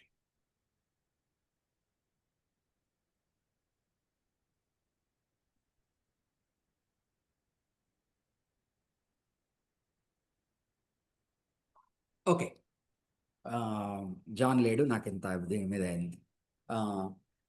సో ఏం జరుగుతుంది అర్థమవుతుంది? I'm I clear what I'm talking? ఎందుకంటే ఇది స్కాలర్లీ, ఇది ఇక్కడ నేను డివోషనల్గా మాట్లాడకూడదు. అర్థమైంది కదా? డివోషనల్గా మాట్లాడినప్పుడు ఏంటంటే ప్రకటన గ్రంథం దేవుని నుంచి వచ్చింది, ప్రకటన గ్రంథంలో సత్యాలు ఉన్నాయి, ఇది నేను ఒప్పుకుంటాను, మీరు ఒప్పుకుంటారు. కానీ ప్రకటన గ్రంథాన్ని ఎలా అర్థం చేసుకోవాలా అన్నప్పుడు ఈచ్ చర్చ్ మీరు ఒక్కొక్క డినామినేషన్కి సంబంధించి వెళ్తే ఆ డినామినేషన్లో వాళ్ళు ఈ అద్దాలు పెట్టుకొని రెవల్యూషన్ చూసి మీకు బోధిస్తారు. కానీ ఇప్పటికీ స్కాలర్లీ యునానిమిటీ లేదు. అంటే ఒక్కొక్క డినామినేషన్ ఒక్కొక్క ఇది. ఎవరు రైట్ ఎవరు తప్పు? ఆ బుక్లో ఉన్న ఇదే అది, ఆ బుక్లో ఉన్న ఇదే అది. కాబట్టి try to understand me in a positive way. నేను మీ మనసుల్లో అనుమానం వెతుకుతున్నాను అనుకోకండి. అంటే మీరు బైబిల్ స్టడీస్కి వచ్చిన వాళ్ళు కనుక you should understand. So great people like Luther and Calvin were unable to understand revelation, so much so they were preoccupied with their own problems, of the immediate problems of the church. They started seeing revelation in such a way that Roman Catholicism is the beast which is spoken in the revelation, and the Pope is the Antichrist. How blasphemous it seems. గమనించండి, Roman Catholic వాళ్ళు ఈ మాట విన్నారంటే how blasphemous it seems. So ఇలాగున్న different views ఉన్నాయి, ఇది అర్థం. కాబట్టి ఈ బుక్స్ ఎక్కడి నుంచి మనం ఎక్కడికి వచ్చాం, ఈ బుక్స్ దానంతట అది తమ యొక్క సార్థకతను నిరూపించుకున్నాయి. ఎవరు ఈ బుక్ రైట్, ఈ బుక్ రైట్, ఈ బుక్ న్యూ టెస్ట్మెంట్లో చేరుద్దాం, ఈ బుక్ న్యూ టెస్ట్మెంట్లో తీసేద్దాం కాదు. కాలక్రమేణా వాళ్ళకు వాళ్ళు ఆ బుక్కులు నాయకులు అయ్యారు. వాళ్ళకు వాళ్ళు ఆ బుక్స్ విశ్వాసులకి ఆత్మీయ ఆహారం పెట్టింది. ఆ బుక్కులు కొన్ని సంశయాస్పదంగా ఉన్నప్పుడు లోపలికి అందరూ ఒప్పుకోవడానికి కొంత సమయం పట్టింది. కానీ యోహాను రాశాడు కదా, దానిలో అర్థం ఉన్నది, ఈరోజు కాకపోతే రేపు అర్థమవుతుంది. హెబ్రీ పత్రిక ఎవరు రాశారో మాకు తెలియదు, హెబ్రీ పత్రిక ఎవరు రాశారో మాకు తెలియదు. కానీ హెబ్రీ పత్రిక డెఫినెట్గా యూదా క్రైస్తవులకి ఉపయోగపడుతుంది. కానీ హెబ్రీ పత్రిక ఎవరు రాశారో తెలియదు కదా, ఏం చేయాలా? మనమేమో అపోస్తులు ఎవరో ఒకరు రాస్తేనే లోపలికి తేవాలని చూశాం కదా. కాబట్టి హెబ్రీ పత్రిక అపోస్తుడైన పౌలు రాసిన హెబ్రీ పత్రిక అని తెలుగులో ఉంటుంది. ఇంకెక్కడ మీకు ఇంగ్లీష్ వర్షన్స్లో కానీ గ్రీక్ వర్షన్స్లో కానీ ఎక్కడ అపోజల్ పాల్ మాట రాదు, అది అపోజల్ పాల్ ఆలోచన కాదా అన్నది. అది ఎవరు రాశారు? ఒక యూదా మతంలో నుంచి వచ్చిన క్రైస్తవుడు క్రైస్తవత్వాన్ని పాత నిబంధనలో యూదా మతం వారు చూస్తున్నది, దానికి పరాకాష్ట, దానికి logical conclusion new testament Christianity అని ప్రూవ్ చేస్తూ ఆయన రాశాడు. కానీ ఎవరు రాశారో పేరు తెలీదు. ఏం చేయాలా? ఏం రాము, జోసెఫ్ రామ్ మీరు ఒక్కరు కనపడుతున్నారు, నాకు ఆంటీ కనపడతా ఉంది, నికడమస్ ఆంటీ అనుకుంటాను, elderly aunty, and Prabhalatha Shyam కనపడుతున్నారు, అది కూడా ఫుల్ కనపడట్లేదు నాకు. ఓకే, నేను చెప్తున్నది అర్థమవుతా ఉన్నదా? అర్థమవుతుంది. ఇప్పుడు కొద్దిగా కనపడదు, అర్థమవుతా ఉంది కదా. So because it is a Bible class for striving to learn, నేను మాట్లాడుతున్న కొన్ని మీకు డౌట్స్ వచ్చినా కూడా ఇది తప్పదు. నేను ఈ డౌట్స్తో స్ట్రగుల్ అయ్యాను. నేను బైబిల్ ఇదేంట్రా, మనం ఇదంతా ఇదని నమ్మితే వీళ్ళు ఇది చెప్తున్నారే అని. కానీ there is logic in it. అది మన విశ్వాసాన్ని షేక్ చేయడానికి కాదు, హిస్టారికల్గా ఇవి జరిగి ఉన్నాయని మన చరిత్ర మనకు తెలియకపోతే మనం ఏమైపోతామండి? చరిత్రహీనులమైపోతాం. సో బైబిల్ ఎట్లా వచ్చింది అన్నది కూడా మనం అర్థం చేసుకోవాలి. ఇప్పుడు చర్చిల్లో ఇద్దరు ముగ్గురు 2-3 వర్గాలు తగులాడుకుంటూ ఉంటారు. అంత మాత్రాన ఆ చర్చి కాకపోదు కదా. అట్లనే అందరూ కలిసి ఉండాల, కానీ ఉంటాయి అట్నే డిఫరెన్సెస్ ఉంటాయి. బట్ ఈ డిఫరెన్సెస్ అంతా స్కాలర్లీ లెవెల్లో టెక్స్ట్ని రీడ్ చేస్తున్నప్పుడు వారి ఇంటర్ప్రిటేషన్స్లో వాళ్ళు ఫేస్ చేసిన ప్రాబ్లమ్స్ని బట్టి వెనక్కి వెళ్ళి మనకన్నా చాలా చాలా తెలివిగల వాళ్ళు వాళ్ళ జీవితం అంతా దానికి అప్పగించి తవ్వి రీసెర్చ్ చేసి కనుక్కున్న వాటిని మనం స్పిరిచువల్ లాగా వాళ్ళు చెప్తారులే చదువుకున్నోడు కన్నా చాకలు ఉన్నాయం, లేకపోతే చదువుకున్న వాళ్ళు మాట్లాడతారు కాదు. వాళ్ళు మాట్లాడారంటే ఎందుకు మాట్లాడారు, వాళ్ళు మాట్లాడాలంటే ఎందుకు ఒకరితో ఒకరు ఏకీభవించలేకపోతున్నారు. అండ్ ఈరోజు నేను అపోస్తులుడైన పౌలు రాసిన హెబ్రీ పత్రిక, అపోస్తులుడైన పౌలు రాశాడు అని పైన లేకపోతే నాకేం దాన్ని అర్థం కాకపోతుందా? కానీ ఆనాడు ఆ బుక్ లోపలికి రావాలంటే ఏం చేయాలా? వాళ్ళు పెట్టుకున్న రూల్స్. ఎవరు పడితే వాళ్ళు రాస్తున్నారు, ఏది పడితే అది లోపలికి వచ్చే ప్రమాదం ఉన్నది. ఎవరో ఒకరు అపోస్తలులు ఉండాలి. సో ఎవరు రాశారో తెలియదు, కానీ వండర్ఫుల్ బుక్ హీబ్రూస్. ఒక యూదుల నుంచి వచ్చిన క్రైస్తవునికి అది ఇంకా కొవ్వు మెదడుతో సమానము, తీయటి తేనెతో సమానము. అండ్ ఈరోజు నీకు నాకు అసలు ఓల్డ్ టెస్టమెంట్ నుంచి క్రైస్ట్ని చూపించడం అంటే ఊరికేనే మాట్లాడుతూ ఉంటారు. ఓల్డ్ టెస్టమెంట్లో క్రైస్ట్ దాగి ఉన్నాడండి, ఓల్డ్ టెస్టమెంట్లో క్రైస్ట్ దాగి ఉన్నాడని. లేని చోట కూడా క్రైస్ట్ దాగి ఉన్నాడు అంటారు మనోళ్ళు చాలామంది. ఎక్కడ కనపడతాడో నాకు అర్థం కాదు. ఇప్పుడు పెద్ద పెద్ద ప్రీచర్స్ కూడా పదే నువ్వు క్రీస్తుని చూడాలి, ఓల్డ్ టెస్టమెంట్లో నువ్వు క్రీస్తుని చూడాలంట. అందువల్ల అందరూ చూసేటట్టు ఆయన చూపిస్తాడు కదా క్రీస్తుని.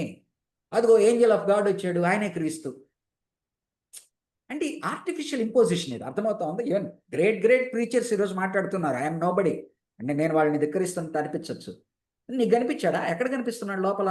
వీళ్ళు చెప్పబట్టి నువ్వు చూడడం ప్రారంభిస్తున్నావు క్రీస్తుని. ఓల్డ్ టెస్టిమెంట్ రాసినది అర్థం చేసుకోవాలా, ఓల్డ్ టెస్టిమెంట్ నుంచి న్యూ టెస్టిమెంట్ ఎట్లా ఎవాల్వ్ అయిందో అర్థం చేసుకోవాలా.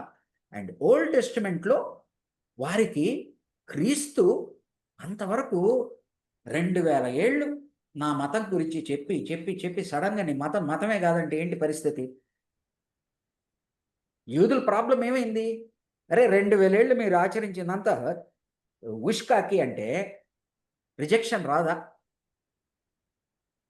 అందుకని హెబ్రీ పత్రికలో ఉన్న గొప్పతనం ఏంటి?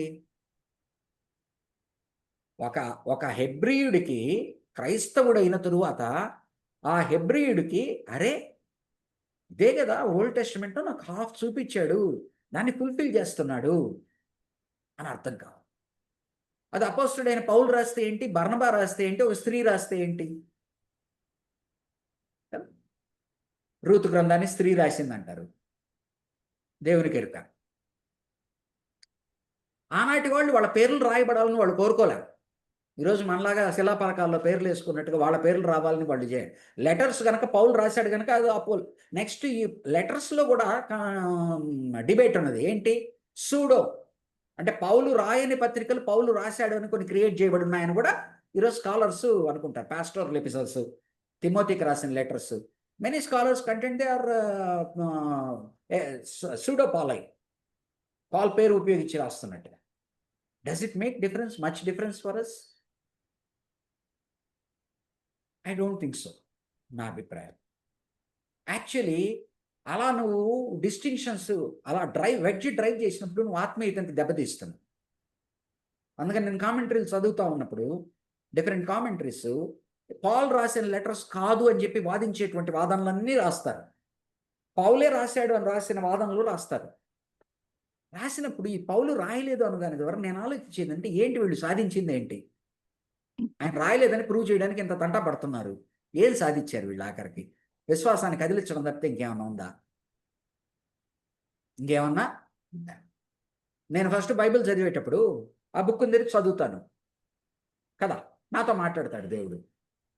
నాకున్న విశ్వాసాన్ని క్వశ్చన్ చేసేటట్టుగా ఈ చేసేవన్నీ కూడా నేను స్కాలర్లీ లెవెల్లో తెలుసుకోవాలా, నేర్చుకోవాలా.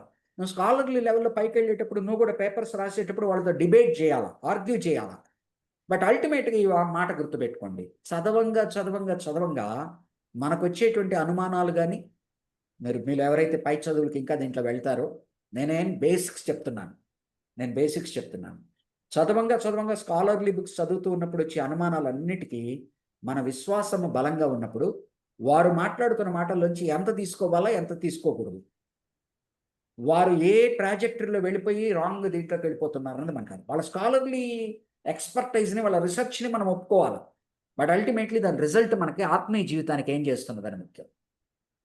ఆత్మీయ జీవితానికి ఏం చేస్తుంది కాబట్టి ఈ యొక్క ఇది మనము అర్థం చేసుకోవాలి. కాబట్టి మత్తయి, మార్కు, లూకు, యోహాను ఇవన్నీ చదువుతున్నప్పుడు మనకి డేట్స్ కొంతవరకు ఐడియా ఉండాలా, ఎవరు రాశారన్నది ఐడియా ఉండాలా, ఏ దృక్పథంతో రాస్తున్నారన్నది ఐడియా ఉండాలా. ఉన్నప్పుడు మనకు ముందుకు సాగిపోవచ్చు.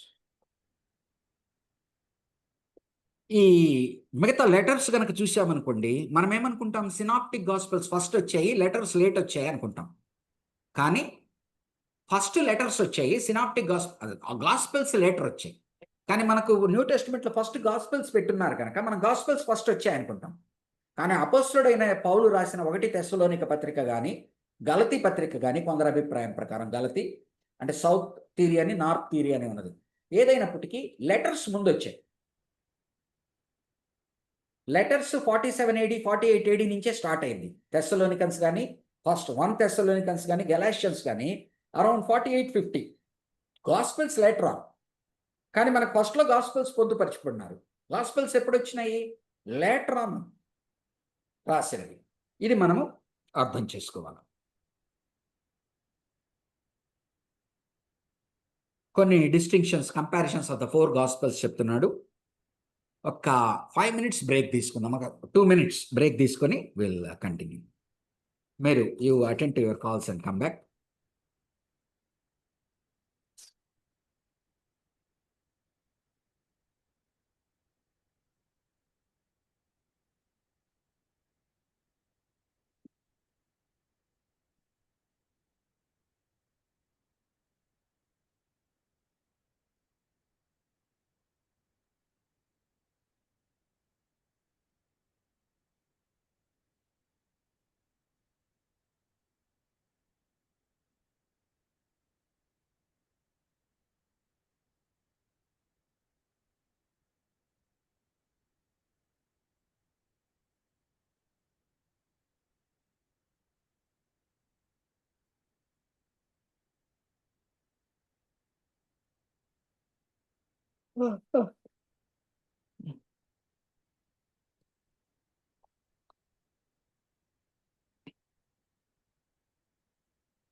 ఓకేనండి, షల్ వి కమ్ బ్యాక్? అసలే లేట్గా Yeah. స్టార్ట్ చేశాను. Shall we come back to the class? Okay. క్రూడ్గా కంపారిజన్ ఆఫ్ ద 4 గాస్పెల్స్. ఈ 4 గాస్పెల్స్ కనుక తీసుకుంటే మాథ్యూ ఒక టీచర్ లాగా చేస్తూ ఉన్నాడు. ఎంఫసిస్ వచ్చే టీచింగ్స్. ఆయన పోర్ట్రేట్ ఆఫ్ క్రైస్ట్, క్రీస్తుని ఏ విధంగా చూపిస్తున్నాడు అంటే కింగ్షిప్, ప్రామిస్డ్ మెస్సయ్య, కింగ్, రాజులాగా చూపిస్తున్నాడు.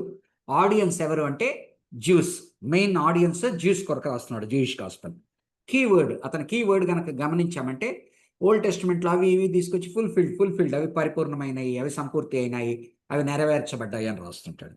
మార్కు సువార్త కనుక చూసినట్లయితే ఎంఫసిస్ దేని మీద నొక్కి వక్కాణిస్తాడంటే మిరకల్స్. ఆ తర్వాత పోర్ట్రేట్ ఆఫ్ క్రైస్ట్, ఏ విధంగా ఆయన చూస్తున్నాడు అంటే mark redeemer, suffering servant of the lord mark.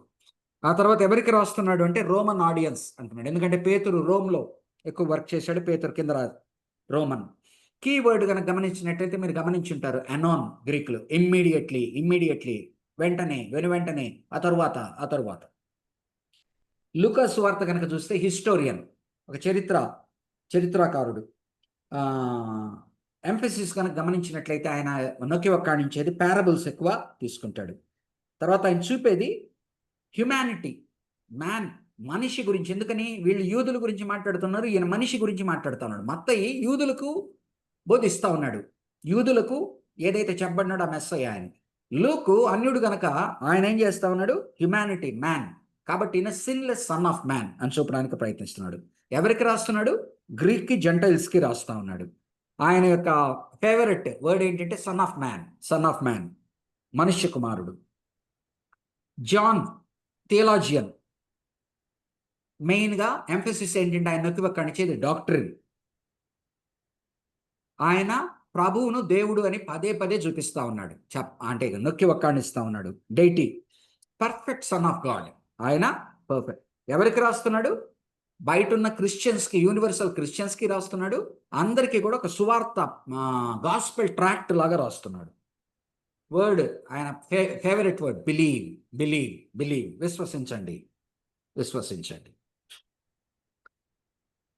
క్రీస్తు యొక్క ఈ గాస్పెల్స్లో రాసిన దాన్ని ఏమంటారు, సమ్మరీగా ఏమేమి రాశారో అని చూస్తే అన్నిట్లో గాస్పెల్స్లో కామన్గా ఉండేది అడ్వెంట్, అంటే ప్రభువు ఏ విధముగా వర్జిన్ బర్త్ ద్వారా పుట్టాడు.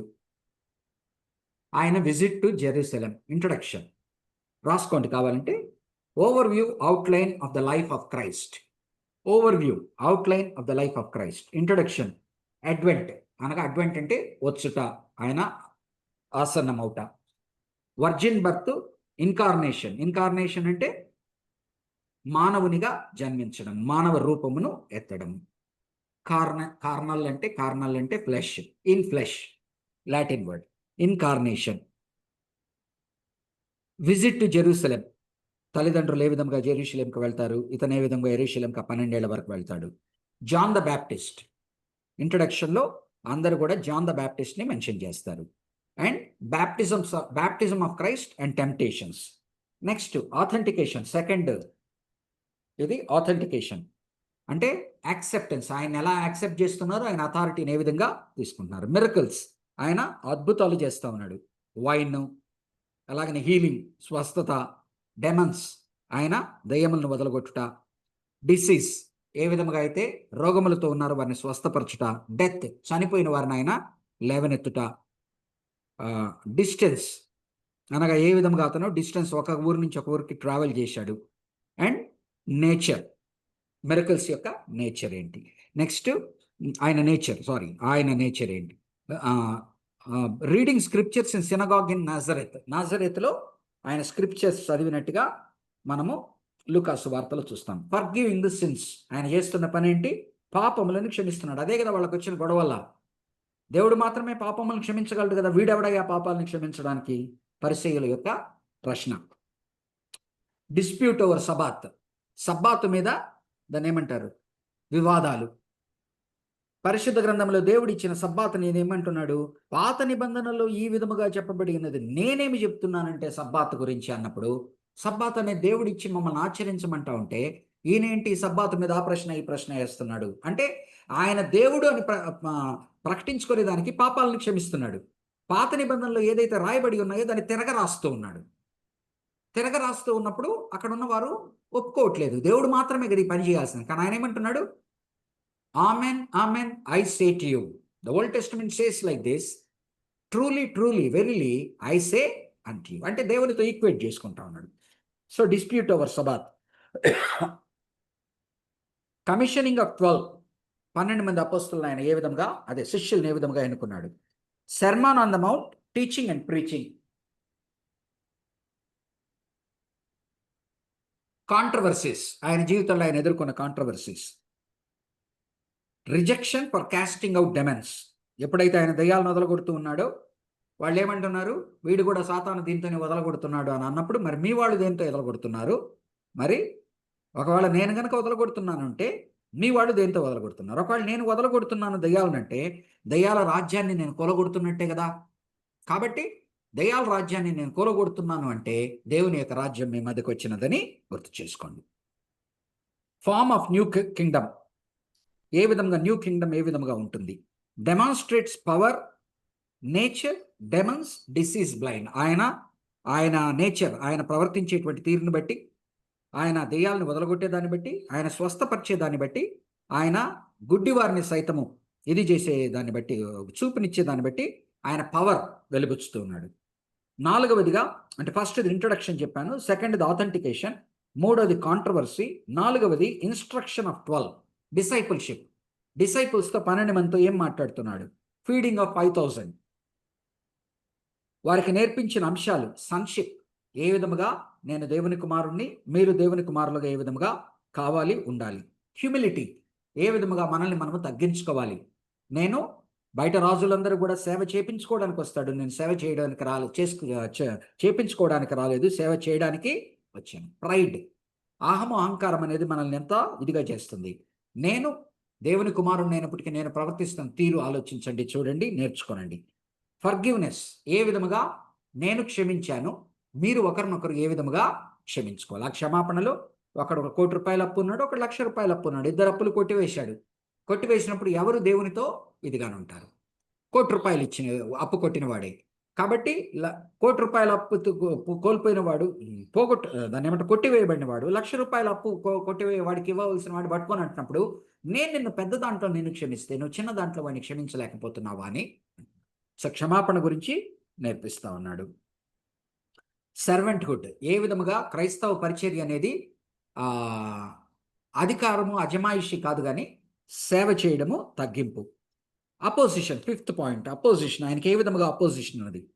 Authority and person question. ఆయన అథారిటీని క్వశ్చన్ చేస్తూ వచ్చారు, ఆయన పర్సన్ని క్వశ్చన్ చేస్తూ వచ్చారు. నువ్వెవడయ్యా చెప్పడానికి? నువ్వెవడు? నీ పుట్టు పూర్వోత్తరాలు ఏంటి? ఇతను అక్కడ యోసేపుకు పుట్టినవాడే కదా, వాళ్ళ అన్నదమ్ములందరూ మన మధ్యనే ఉన్నారు కదా, ఈయన ఇప్పుడు మనకు చెప్పొచ్చాడా? మెస్సయ్య ఎక్కడి నుంచి వస్తాడంటున్నారు? యెరూషలేము నుంచి, దావీదు కుటుంబంలో నుంచి వస్తానంటున్నాడు. నజరేతుల నుంచి ఏదైనా మంచిది వస్తుందా? నజరేతులు ఏదైనా మంచిది వస్తుందా? గలీలీలో నుంచి ఏదైనా మంచిది వస్తుందా అని ఆయన అన్నదమ్ములు సైతము, తల్లి తండ్రి సైతము, ఎవరైనా వీడికి పిచ్చి పట్టిందని చెప్పి లాక్కబోవడానికి ఆయన పర్సన్ని క్వశ్చన్ చేస్తున్నారు, ఆయన అథారిటీని క్వశ్చన్ చేస్తున్నారు. అపోజిషన్లో 72 సెంట్. ఆయన ఎప్పుడైతే లూకాసు వార్తలో 70 మందిని బయటికి పంపిస్తాడో వారు instruction to disciples. A instructions అయినా శిష్యులకు ఇచ్చాడు. 6th preparation of disciples. Sinners, వారికి దేని గురించి నేర్పించాడు? వాళ్ళని డిసైపుల్స్ని ప్రిపేర్ చేసే దాంట్లో వెల్త్ గురించి, అనగా డబ్బు విషయంలో మన దృక్పథం ఏ విధంగా ఉండాలని నేర్పించాడు పారబుల్స్ ద్వారా. డైవర్స్ విషయంలో పాత నిబంధన ఏం చెప్తా ఉన్నది, మన క్రైస్తవ జీవితాలు ఎలాగ ఉండాలని నేర్పించాడు. ప్రేయర్, తాను చేస్తూ ఏ విధముగా ప్రార్థన చేసుకోవాలో చుట్టుపక్కల ఉన్న అన్యుల వలె కాకుండా ఈ విధంగా ప్రార్థన చేయండి అని నేర్పించాడు. ఎటర్నల్ లైఫ్, ఆయన నిత్య జీవం గురించి బోధించాడు.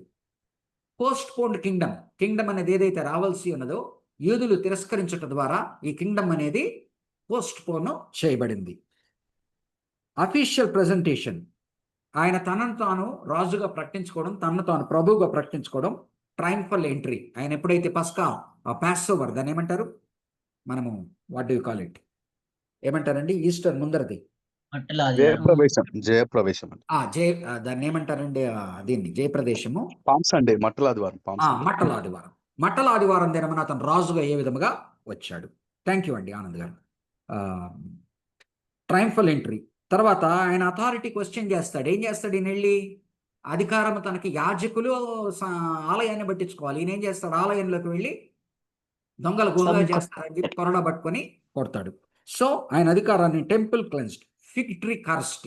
ఎప్పుడైతే ఆయన అంజూరపు చెట్టును కర్స్ చేస్తా ఉన్నాడో ఆ యొక్క యూదా జనుల యొక్క పరాకాష్ఠగా ఉన్న వారికి, వారి భక్తికి అంతటికి కేంద్రీకృతమైన ఆలయంలో జరుగుతున్న అరాచకాలను బట్టి వారు ఏ విధముగా దేవునికి ఎంత దూరం అయిపోయారు అని చూపిస్తూ, ఆ ఫిగ్ ట్రీని చూపిస్తూ కర్స్ చేస్తారు. అంటే ఆయన అథారిటీ చూపిస్తా ఉన్నాడు. అంటే this Jewish clan whoever are living this generation are have gone away from the lord.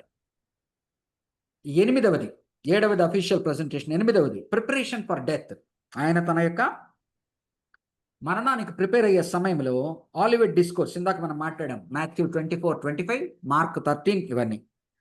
Judas betrayal and Peter's denial. ఆయన చనిపోయే ముందరనే ఎలాగున్న జూడాస్ ఇస్కరియేట్ తన్ని తిరస్కరిస్తాడు, అప్పచెప్తాడు. అలాగనే పేతురు ఎలాగను బొంకి తప్పిపోతాడు. ఆ తర్వాత జాన్ 13-17 ట్రైనింగ్ ఆఫ్ 12. ఆ 12 మందిని ఆయన అభిషేకిస్తూ ప్రీస్ట్లీ ప్రేయర్ చేస్తాడు, హై ప్రీస్ట్లీ ప్రేయర్. వారికి ట్రైనింగ్ ఇస్తున్నాడు 13-17 అధ్యాయాలు. 9th item official rejection. లాస్ట్లో మనకి ఏదైతే ఆయన సిలువ మీదకి తీసుకెళ్లేటప్పుడు arrest, religious and civil trials. First యూదా మత పెద్దలు ఆయన విచారిస్తారు, ఆ తర్వాత రోమా పెద్దలకు అప్పచెప్తారు, క్రూసిఫిక్షన్కి తీసుకు cross, crucifixion and burial, sealed tomb. ఆఖర్లో 10th 9th official rejection, 10th resurrection. ఆయన ఇందాక మనం ఫస్ట్లో మాట్లాడుకున్న విధంగా రిసరెక్షన్, అపీరెన్సెస్, ఆయన అందరికీ కనపడము 3 సార్లు 4 సార్లు, టీచింగ్ ఆ రిసరెక్షన్ అప్పుడు ఆయన టీచ్ చేసిన అంశాలు. అన్నిటికన్నా ముఖ్యమైనది great commission and essential. Great commission and essential. Okay, ఓకేనండి. దీంతో ఈరోజు ముగిద్దాము. నేను కొన్ని వివాదాస్పదంగా, సంశయాస్పదంగా, మీలో అనుమానాలు రేకెత్తిచ్చేటట్టుగా నేను మీతో మాట్లాడాను గనక మీ యొక్క కొంతమందికి ఇబ్బంది కలిగి ఉండవచ్చు. కాబట్టి ఏదైనా డౌట్స్ ఉంటే నన్ను అడగండి. Open up. మీరందరూ కూడా మ్యూట్లోంచి బయటికి రండి.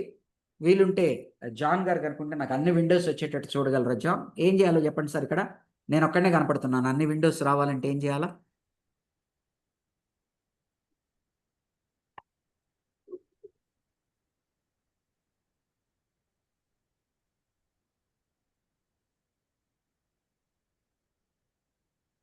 ఎవరైనా చెప్తారా నాకు? నా కంప్యూటర్లో నేను ఒక్కడే కనపడతా ఉన్నాను. మీరు చిన్న చిన్నగా ఒక 2, 3, 4 కనిపిస్తున్నారు. అందరూ కనపడాలంటే నేనేం చేయాలి? Brother, చెప్పండి sir. with regard to epistle, అయ్యా epistle, మైక్ దగ్గరికి వచ్చి చెప్పండి నాకు. Hebrews epistle. ఓకే, డౌట్స్ అడుగుతున్నారా? నాకు దాని ఫస్ట్ ఈ Yeah, డౌట్ yeah, తీర్చండి. yeah. నాకు మీరందరూ కనపడాలా? ఏం చేయాలా నా కంప్యూటర్లో? So we అన్న have మీరు attributed- పైకి వెళ్ళండి. ఒక- పైన మీకు ఒక ఐకాన్ నా కనిపిస్తుందా? అజ్ఞానాన్ని మీతో బయలుపరిచాను. నో ప్రాబ్లం అన్న. ఆ, పైన ఆ, టాస్క్ బార్ దగ్గర మీకు ఒక ఐకాన్ కనిపిస్తది. ఒక్క నిమిషం. small, small boxes. రికార్డింగ్ కనపడతా ఉంది, వ్యూ అని కనపడతా ఉంది. ఆ రికార్డింగ్ కాదన్న, View. చిన్న చిన్న బాక్సెస్ లాగా కనిపిస్తుందా? కనపడలేదు. వ్యూ అన్న, రైట్. అది వ్యూ ని View ఆ? క్లిక్ చేస్తే మీకు ఆప్షన్స్ కనిపిస్తాయి. హా. స్పీకర్ కనిపిస్తున్నాడు. గ్యాలరీ కొట్టండి అన్న. మల్టీ స్పీకర్ వెళ్ళమంటారా? గ్యాలరీకి వెళ్ళమంటారా? Gallery. Thank you for teaching me. God bless you. ఈ అజ్ఞానాన్ని బయటపరచుకోకుండా వీళ్ళంత వరకు ట్రై చేస్తాను, కానీ కుదరదు. సార్ చెప్పండి మా So doubts. we have attributed, ఎవరు మాట్లాడుతున్నారు? ఆనంద్ గారా? yes, brother, చెప్పండి ఆనంద్ గారు. we have attributed that. అయ్యా letter నాకు to వినపడట్లేదు. Saint బాగా Paul. మైక్ దగ్గరికి వచ్చి మాట్లాడండి. So in support of that, what the commentaries we have to just taken that we have to take into consideration ఆ, comparatively. So most of the people supported that Paul wrote this letter. So ఏది Hebrews ఆ? mostly many people excluded this letter from epistles of Paul, ఒక్క నిమిషం. నేను as you have commentaries explained to us. ఒక్క నిమిషం. Commentaries దాకా నేను వెళ్ళను. Hmm, కామెంటరీస్ దాకా కూడా వద్దు. hmm, ఇంగ్లీష్ వెర్షన్స్ లో okay. లెటర్ వెర్షన్స్ లో కింగ్ జేమ్స్ వెర్షన్ నాకు తెలియదు, నేను దాన్ని చూడండి ఎక్కువ. Hmm, ఏదన్నా ఇంగ్లీష్ వెర్షన్ లో పైన hmm.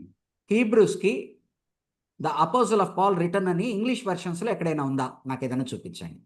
లేదు అందుకే ఉండదు. అంటే ఏంటి?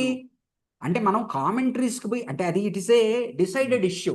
Hmm, బండగా పైన ఇప్పుడు తెలుగు సంఘంతో నేను మాట్లాడలేను.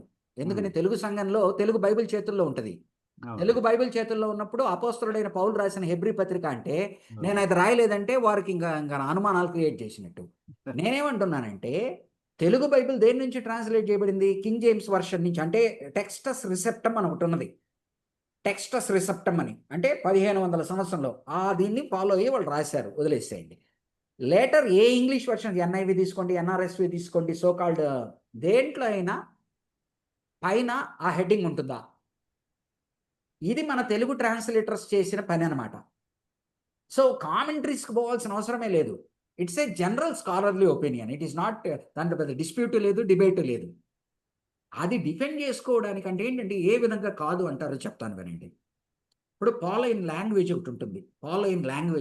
ఇప్పుడు నేను మాట్లాడుతున్నాను, నా మాటలు మీరు 10 సార్లు విన్న తర్వాత ఇంకొకరు మాట్లాడారు అనుకోండి, వెంకటేషన్ మీరు కన్ఫ్యూజ్ కారు, నేను వాడే పదాలు కానీ నేను మాట్లాడే స్లాంగ్ కానీ. అలాగే నేను లెటర్స్ రాశాను అనుకోండి, మీకు నేను కాకుండా వేరే వాళ్ళు రాస్తే ఆ లెటర్ తెలిసిపోతుంది. అట్లనే హీబ్రూస్ అంతా కూడా మంచి క్వశ్చన్ అడిగారు ఆనందరాజు గారు. యాజ్ లాంగ్ యాజ్ విశ్వాసాన్ని డిస్టర్బ్ చేయనంత వరకు మంచిదే క్వశ్చన్. కంప్లీట్గా అది ఒక టెంపుల్ కల్ట్లో ఇన్వాల్వ్ అయిన వాళ్ళు రాసినది. టెంపుల్ కల్ట్ అనగా ఒక టెంపుల్ కల్ట్లో ఇన్వాల్వ్ అయ్యి ఆ లోపలికి వెళ్ళి దాని గురించి ఎక్కువ తలబద్దలు కొట్టుకుంటూ ఆలోచిస్తున్న వాళ్ళు. పాల్ ఆలోచన విధానం మరి అలాగా అనుకోకండి. ఆనంద్ గారు ఇటు చూడండి, పాల్ ఆలోచన విధానం ఏంటంటే టెంపుల్ తీసి పక్కన పెట్టు. పాల్ స్టెఫెన్ని రాళ్లతో కొట్టడానికి గల కారణం ఏంటి? పాల్ మీద తిరుగుబాటు గల కారణం ఏంటి? వాళ్ళు బయట పోయిన ప్రతిసారి మోషే ధర్మశాస్త్రాన్ని ఎట్టో ఒకట అన్యులతో మాట్లాడేటప్పుడు తగ్గిస్తూ వచ్చారు. తర్వాత ఆలయం అనేది స్టెఫెన్ మాట్లాడే మాటలు వినండి. స్టెఫెన్ ఏమంటాడు? దేవుడు ఆలయములలో నివసించునా, ఆలయములో ఆయన కొలవబడునా అనేటువంటి ప్రూఫ్లు తీసుకొచ్చినప్పుడు అంతవరకు స్టెఫెన్ చెప్పిన మాటలన్నీ వింటూ ఉంటారు. ఓన్లీ ఏదో ఈయన ఆర్చుకుంటున్నాడు, చెప్పుకుంటున్నాడు. ఆ మాట మాట్లాడంగానే విపరీతమైన కోపం వచ్చేస్తుంది వాళ్ళకి. ఎందుకని? బేసిక్గా హెలెనిస్టిక్ క్రిస్టియానిటీ, హీబ్రూ క్రిస్టియానిటీ మనం అర్థం చేసుకోవాలా. Paul is a Hellenistic Christian. Though he says that I'm a Hebrew of Hebrew, I was under the Gamaliel పాదాల దగ్గర చేసుకున్నాడన్నా, అతను హెలెనిస్టిక్ క్రిస్టియన్. హెలెనిస్టిక్ క్రిస్టియన్ అంటే ఎవరైతే డయాస్పోరాలో బయటికి వెళ్ళిపోయి వేరే దేశాల్లో ఉంటూ వారి మాతృభాష హీబ్రూగా మర్చిపోయి అక్కడ కల్చర్స్, ఈయనెవరు? Roman citizen. ఈయన జూడియాలో ఉండేటువంటి వాడు కాడు, ఈయన రోమన్ సిటిజన్. కాకపోతే చిన్నప్పుడే వచ్చేసి వాళ్ళ అత్తనో మామనో ఎవరో ఉన్నారో వాళ్ళ బంధువుల దగ్గర ఉండి ఆయన చదువుకుంటూ వచ్చాడు. ఆయన క్రిస్టియన్ పాత వే ఏదైతే ఓల్డ్ టెస్టమెంట్ వే ఉన్నదో దానికి క్రీస్తు ఇంపోస్టర్ అని ఆయన అయితే ఒప్పుకున్నాడు, కానీ ఆలయం మీద ఆయనకి పెద్ద మమకారం లేదు. కాకపోతే ఆలయం మీద కాంట్రవర్షియల్ స్టేట్మెంట్స్ నేను చేస్తున్న జాగ్రత్త. ఆలయం మీద మమకారం లేదు, కానీ ఆలయానికి లోబడి ఉండడానికి ఆయన ఇష్టపడ్డాడు. అపోస్తల కార్యంలో అంటే ఆయనలో పాత యూదా మతపు ఇది ఉన్నాయి. గుండు కొట్టించుకుంటాడు, ఎవరో చెప్తే కొట్టించుకున్నది కాదు కదా. అంటే పాత నుంచి ఏవైతే వచ్చాయో కొన్ని ఆయన పెట్టుకున్నాడు. ఆయన ఉద్దేశం ఏంటి? యూదుల్లో పుట్టాడు, యూదునిగా ఉన్నాను కాబట్టి యూదులకు యూదుల వలె నేను ప్రవర్తిస్తూ బోధించానంటాడు. కొరింథీ పత్రిక 9వ అధ్యాయంలో 1 అన్యులకు అన్యుల వలె. కానీ ఆయన బేసిక్గా his orientation is towards gentiles, not only because he is a preacher to gentiles, but he himself is Hellenized Christian. అర్థమైందా? పేతురు వీళ్ళు మిగతా వాళ్ళు లోపల ఇక్కడ ఆయనతో ఉన్నవాళ్ళు ప్రభుతో జూడా క్రిస్టియన్స్. కాబట్టి అపోస్తలుడైన పౌలు ఎంతవరకు టెంపుల్ని అపోస్తల కార్యంలో టెంపుల్ వాళ్ళు యాకోబు వాళ్ళు చెప్తారు, అయ్యా నీ మీద ఈ అభాండాలు ఉన్నాయి, నువ్వేమో టెంపుల్కి అగెన్స్ట్గా మాట్లాడుతున్నావని, ధర్మశాస్త్రానికి అగెన్స్ట్గా మాట్లాడుతున్నావని. కాబట్టి ఒక 7 వ్రతం భూని ఉన్నారు, ఆ 7 తీసుకెళ్ళి నువ్వు వాళ్ళకి కావాల్సిన డబ్బులు వ్రతం చేయడానికి ఏదో అవుతుంది, వ్రతం అనే మాట అర్థమవుతుంది కదా, చేయడానికి ఏదో ఒక్కొక్కరికి 10,000 ఖర్చు అవుద్ది, నువ్వు ఆ 7 ఇచ్చేసాయి, అప్పుడు చుట్టుపక్కల వాళ్ళందరూ కూడా నువ్వు ఆలయానికి అగెన్స్ట్గా మాట్లాడడం లేదని అనుకుంటారు అని చెప్పినప్పుడు దాన్ని తలంచుతాడు. అదేంటి? ఆయన ఎవాంజలిస్టిక్ ప్లాన్లో he is a born Jew, but he is a Roman citizen and is a Hellenized Christian. But at the same time తన మీద ఏదైతే అభాండాలు ఉన్నాయో దాన్ని వీలున్నంతవరకు జాగ్రత్త పడడానికి ప్రయత్నిస్తూ ఉన్నాడు. అంటే కాంప్రమైజ్ మోడ్లో ఉన్నాడు అతని ఫెయిత్ అతను కొంత ఉంది, అతను గుండు కొట్టించుకోవడం కానీ అతను వ్రతాలు కానీ ఉన్నాయి, కానీ అతను హీ హస్ పార్టెడ్ వేస్. ఎప్పుడైతే యేసు ప్రభువుని డమస్కు మార్గంలో ఆయన కనుక్కున్నాడో ఆయన కంప్లీట్గా బ్రేక్ అయిపోయిన తరువాత ఆయన పోను హెలనైజర్గా, ఒకటి హెలనైజరు కాకపోతే ధర్మశాస్త్రాన్ని గమాలియల్ పాదాల దగ్గర నేర్చుకున్నాడు, అవపోసన పెట్టాడు ఓల్డ్ టెస్టమెంట్ని. కానీ ఆయన హార్ట్ ఎంతవరకు టువర్డ్స్ టెంపుల్ ఉన్నదో లేదో మనకు సంశయం వస్తుంది. ఎందుకంటే ఆయన మీదకి అబాండం రావడమే, ఆయన బయట అన్యుల మధ్యనికి వెళ్ళి బోధించడంలో ఆయన ధర్మశాస్త్రాన్ని కించపరుస్తున్నట్టుగా కనపడము, టెంపుల్ని ఆయన ఏదో ఒక రకంగా డెనిగ్రేట్ చేస్తున్నట్టుగా స్టీఫెన్లో అయితే మనకు డైరెక్ట్గా కనపడిపోతుంది. ఇతని మీద అభాండం వచ్చిందంటే ఏంటి, ఇతని మీద అది వేస్తున్నప్పుడు ఇతను ఇంకా జాగ్రత్త పడుతున్నాడు. ఇదంతా మనం ఇప్పుడు నా క్యారెక్టర్ని కాపాడుకోవాలనుకోండి, ఏదైతే నా క్యారెక్టర్ మీద ఆస్పిరేషన్ వేస్తున్నారో దాని విషయంలో నేను ఇంకా జాగ్రత్తగా అది నాలో లేదు అని ప్రూవ్ చేసుకోవడానికి ప్రయత్నిస్తాను. సో ఒకటి పాలైన్ లాంగ్వేజ్. ఇప్పుడు గ్రీక్లో పౌలు రాసిన పత్రికలు కనుక చదివామనుకోండి, అర్థమవుతోందా? పౌలు రాసిన పత్రికలు ఎట్లుంటాయంటే బుల్లెట్స్. అంటే ఒక సెంటెన్స్ మాట్లాడిన వెంటనే ఇంకొక సెంటెన్స్కి వెళ్ళే లోపలే అతని బ్రెయిన్లో జరుగుతున్న ఐడియా వచ్చేసి సెంటెన్స్ కట్ అయిపోతూ ఉంటుంది మధ్యలో. సో హీబ్రూస్ ఎట్లుంటుందంటే ప్రశాంతంగా, రోమన్స్ ఆయన ప్రశాంతంగా థియలాజికల్ ట్రీటైజ్గా రాశాడు. హీబ్రూస్ ఎలా ఉంటుందంటే ఎవరైతే టెంపుల్ కల్ట్లో ఇన్వాల్వ్ అయి ఉన్నారో, టెంపుల్ని ఒక స్థానంలో పెట్టి ఉన్నారో వాళ్ళ నుంచి వచ్చింది అనేది. సో ఒకటి ఆయన లాంగ్వేజ్, హీబ్రూస్ లాంగ్వేజ్కి Pauline letters language main difference.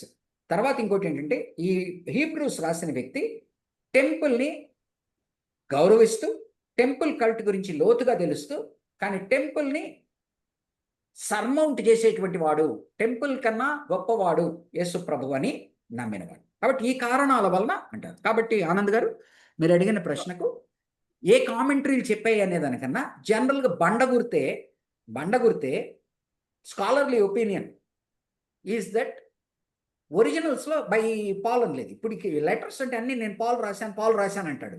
అక్కడ ఎప్పుడు రాయనంత మాత్రం ఆయన రాయలేదు అని మనం అనడానికి లేదు. సో రాయలేదు కనుక నువ్వు ఎందుకు పౌలు రాశాడని దాన్ని పెట్టాలా? ఓకే, పౌలు రాశాడని నువ్వు అంటున్నావు, రాశాడో లేదో మనం చెక్ చేసుకుందాం రా. పౌల్ లెటర్ పక్కన పెట్టుకుందాం, పౌల్ లాంగ్వేజ్ ఏంటో పక్కన పెట్టుకుందాం, ఆయన వర్డ్స్ ఏంటో పక్కన పెట్టుకుందాం, ఆయన థాట్ ప్రాసెస్ ఏంటో పక్కన పెట్టుకుందాం, హీబ్రూస్ ఇటు పక్కన పెట్టుకుందాం. నాకు రెండు పొంతలు కుదరట్లేదే.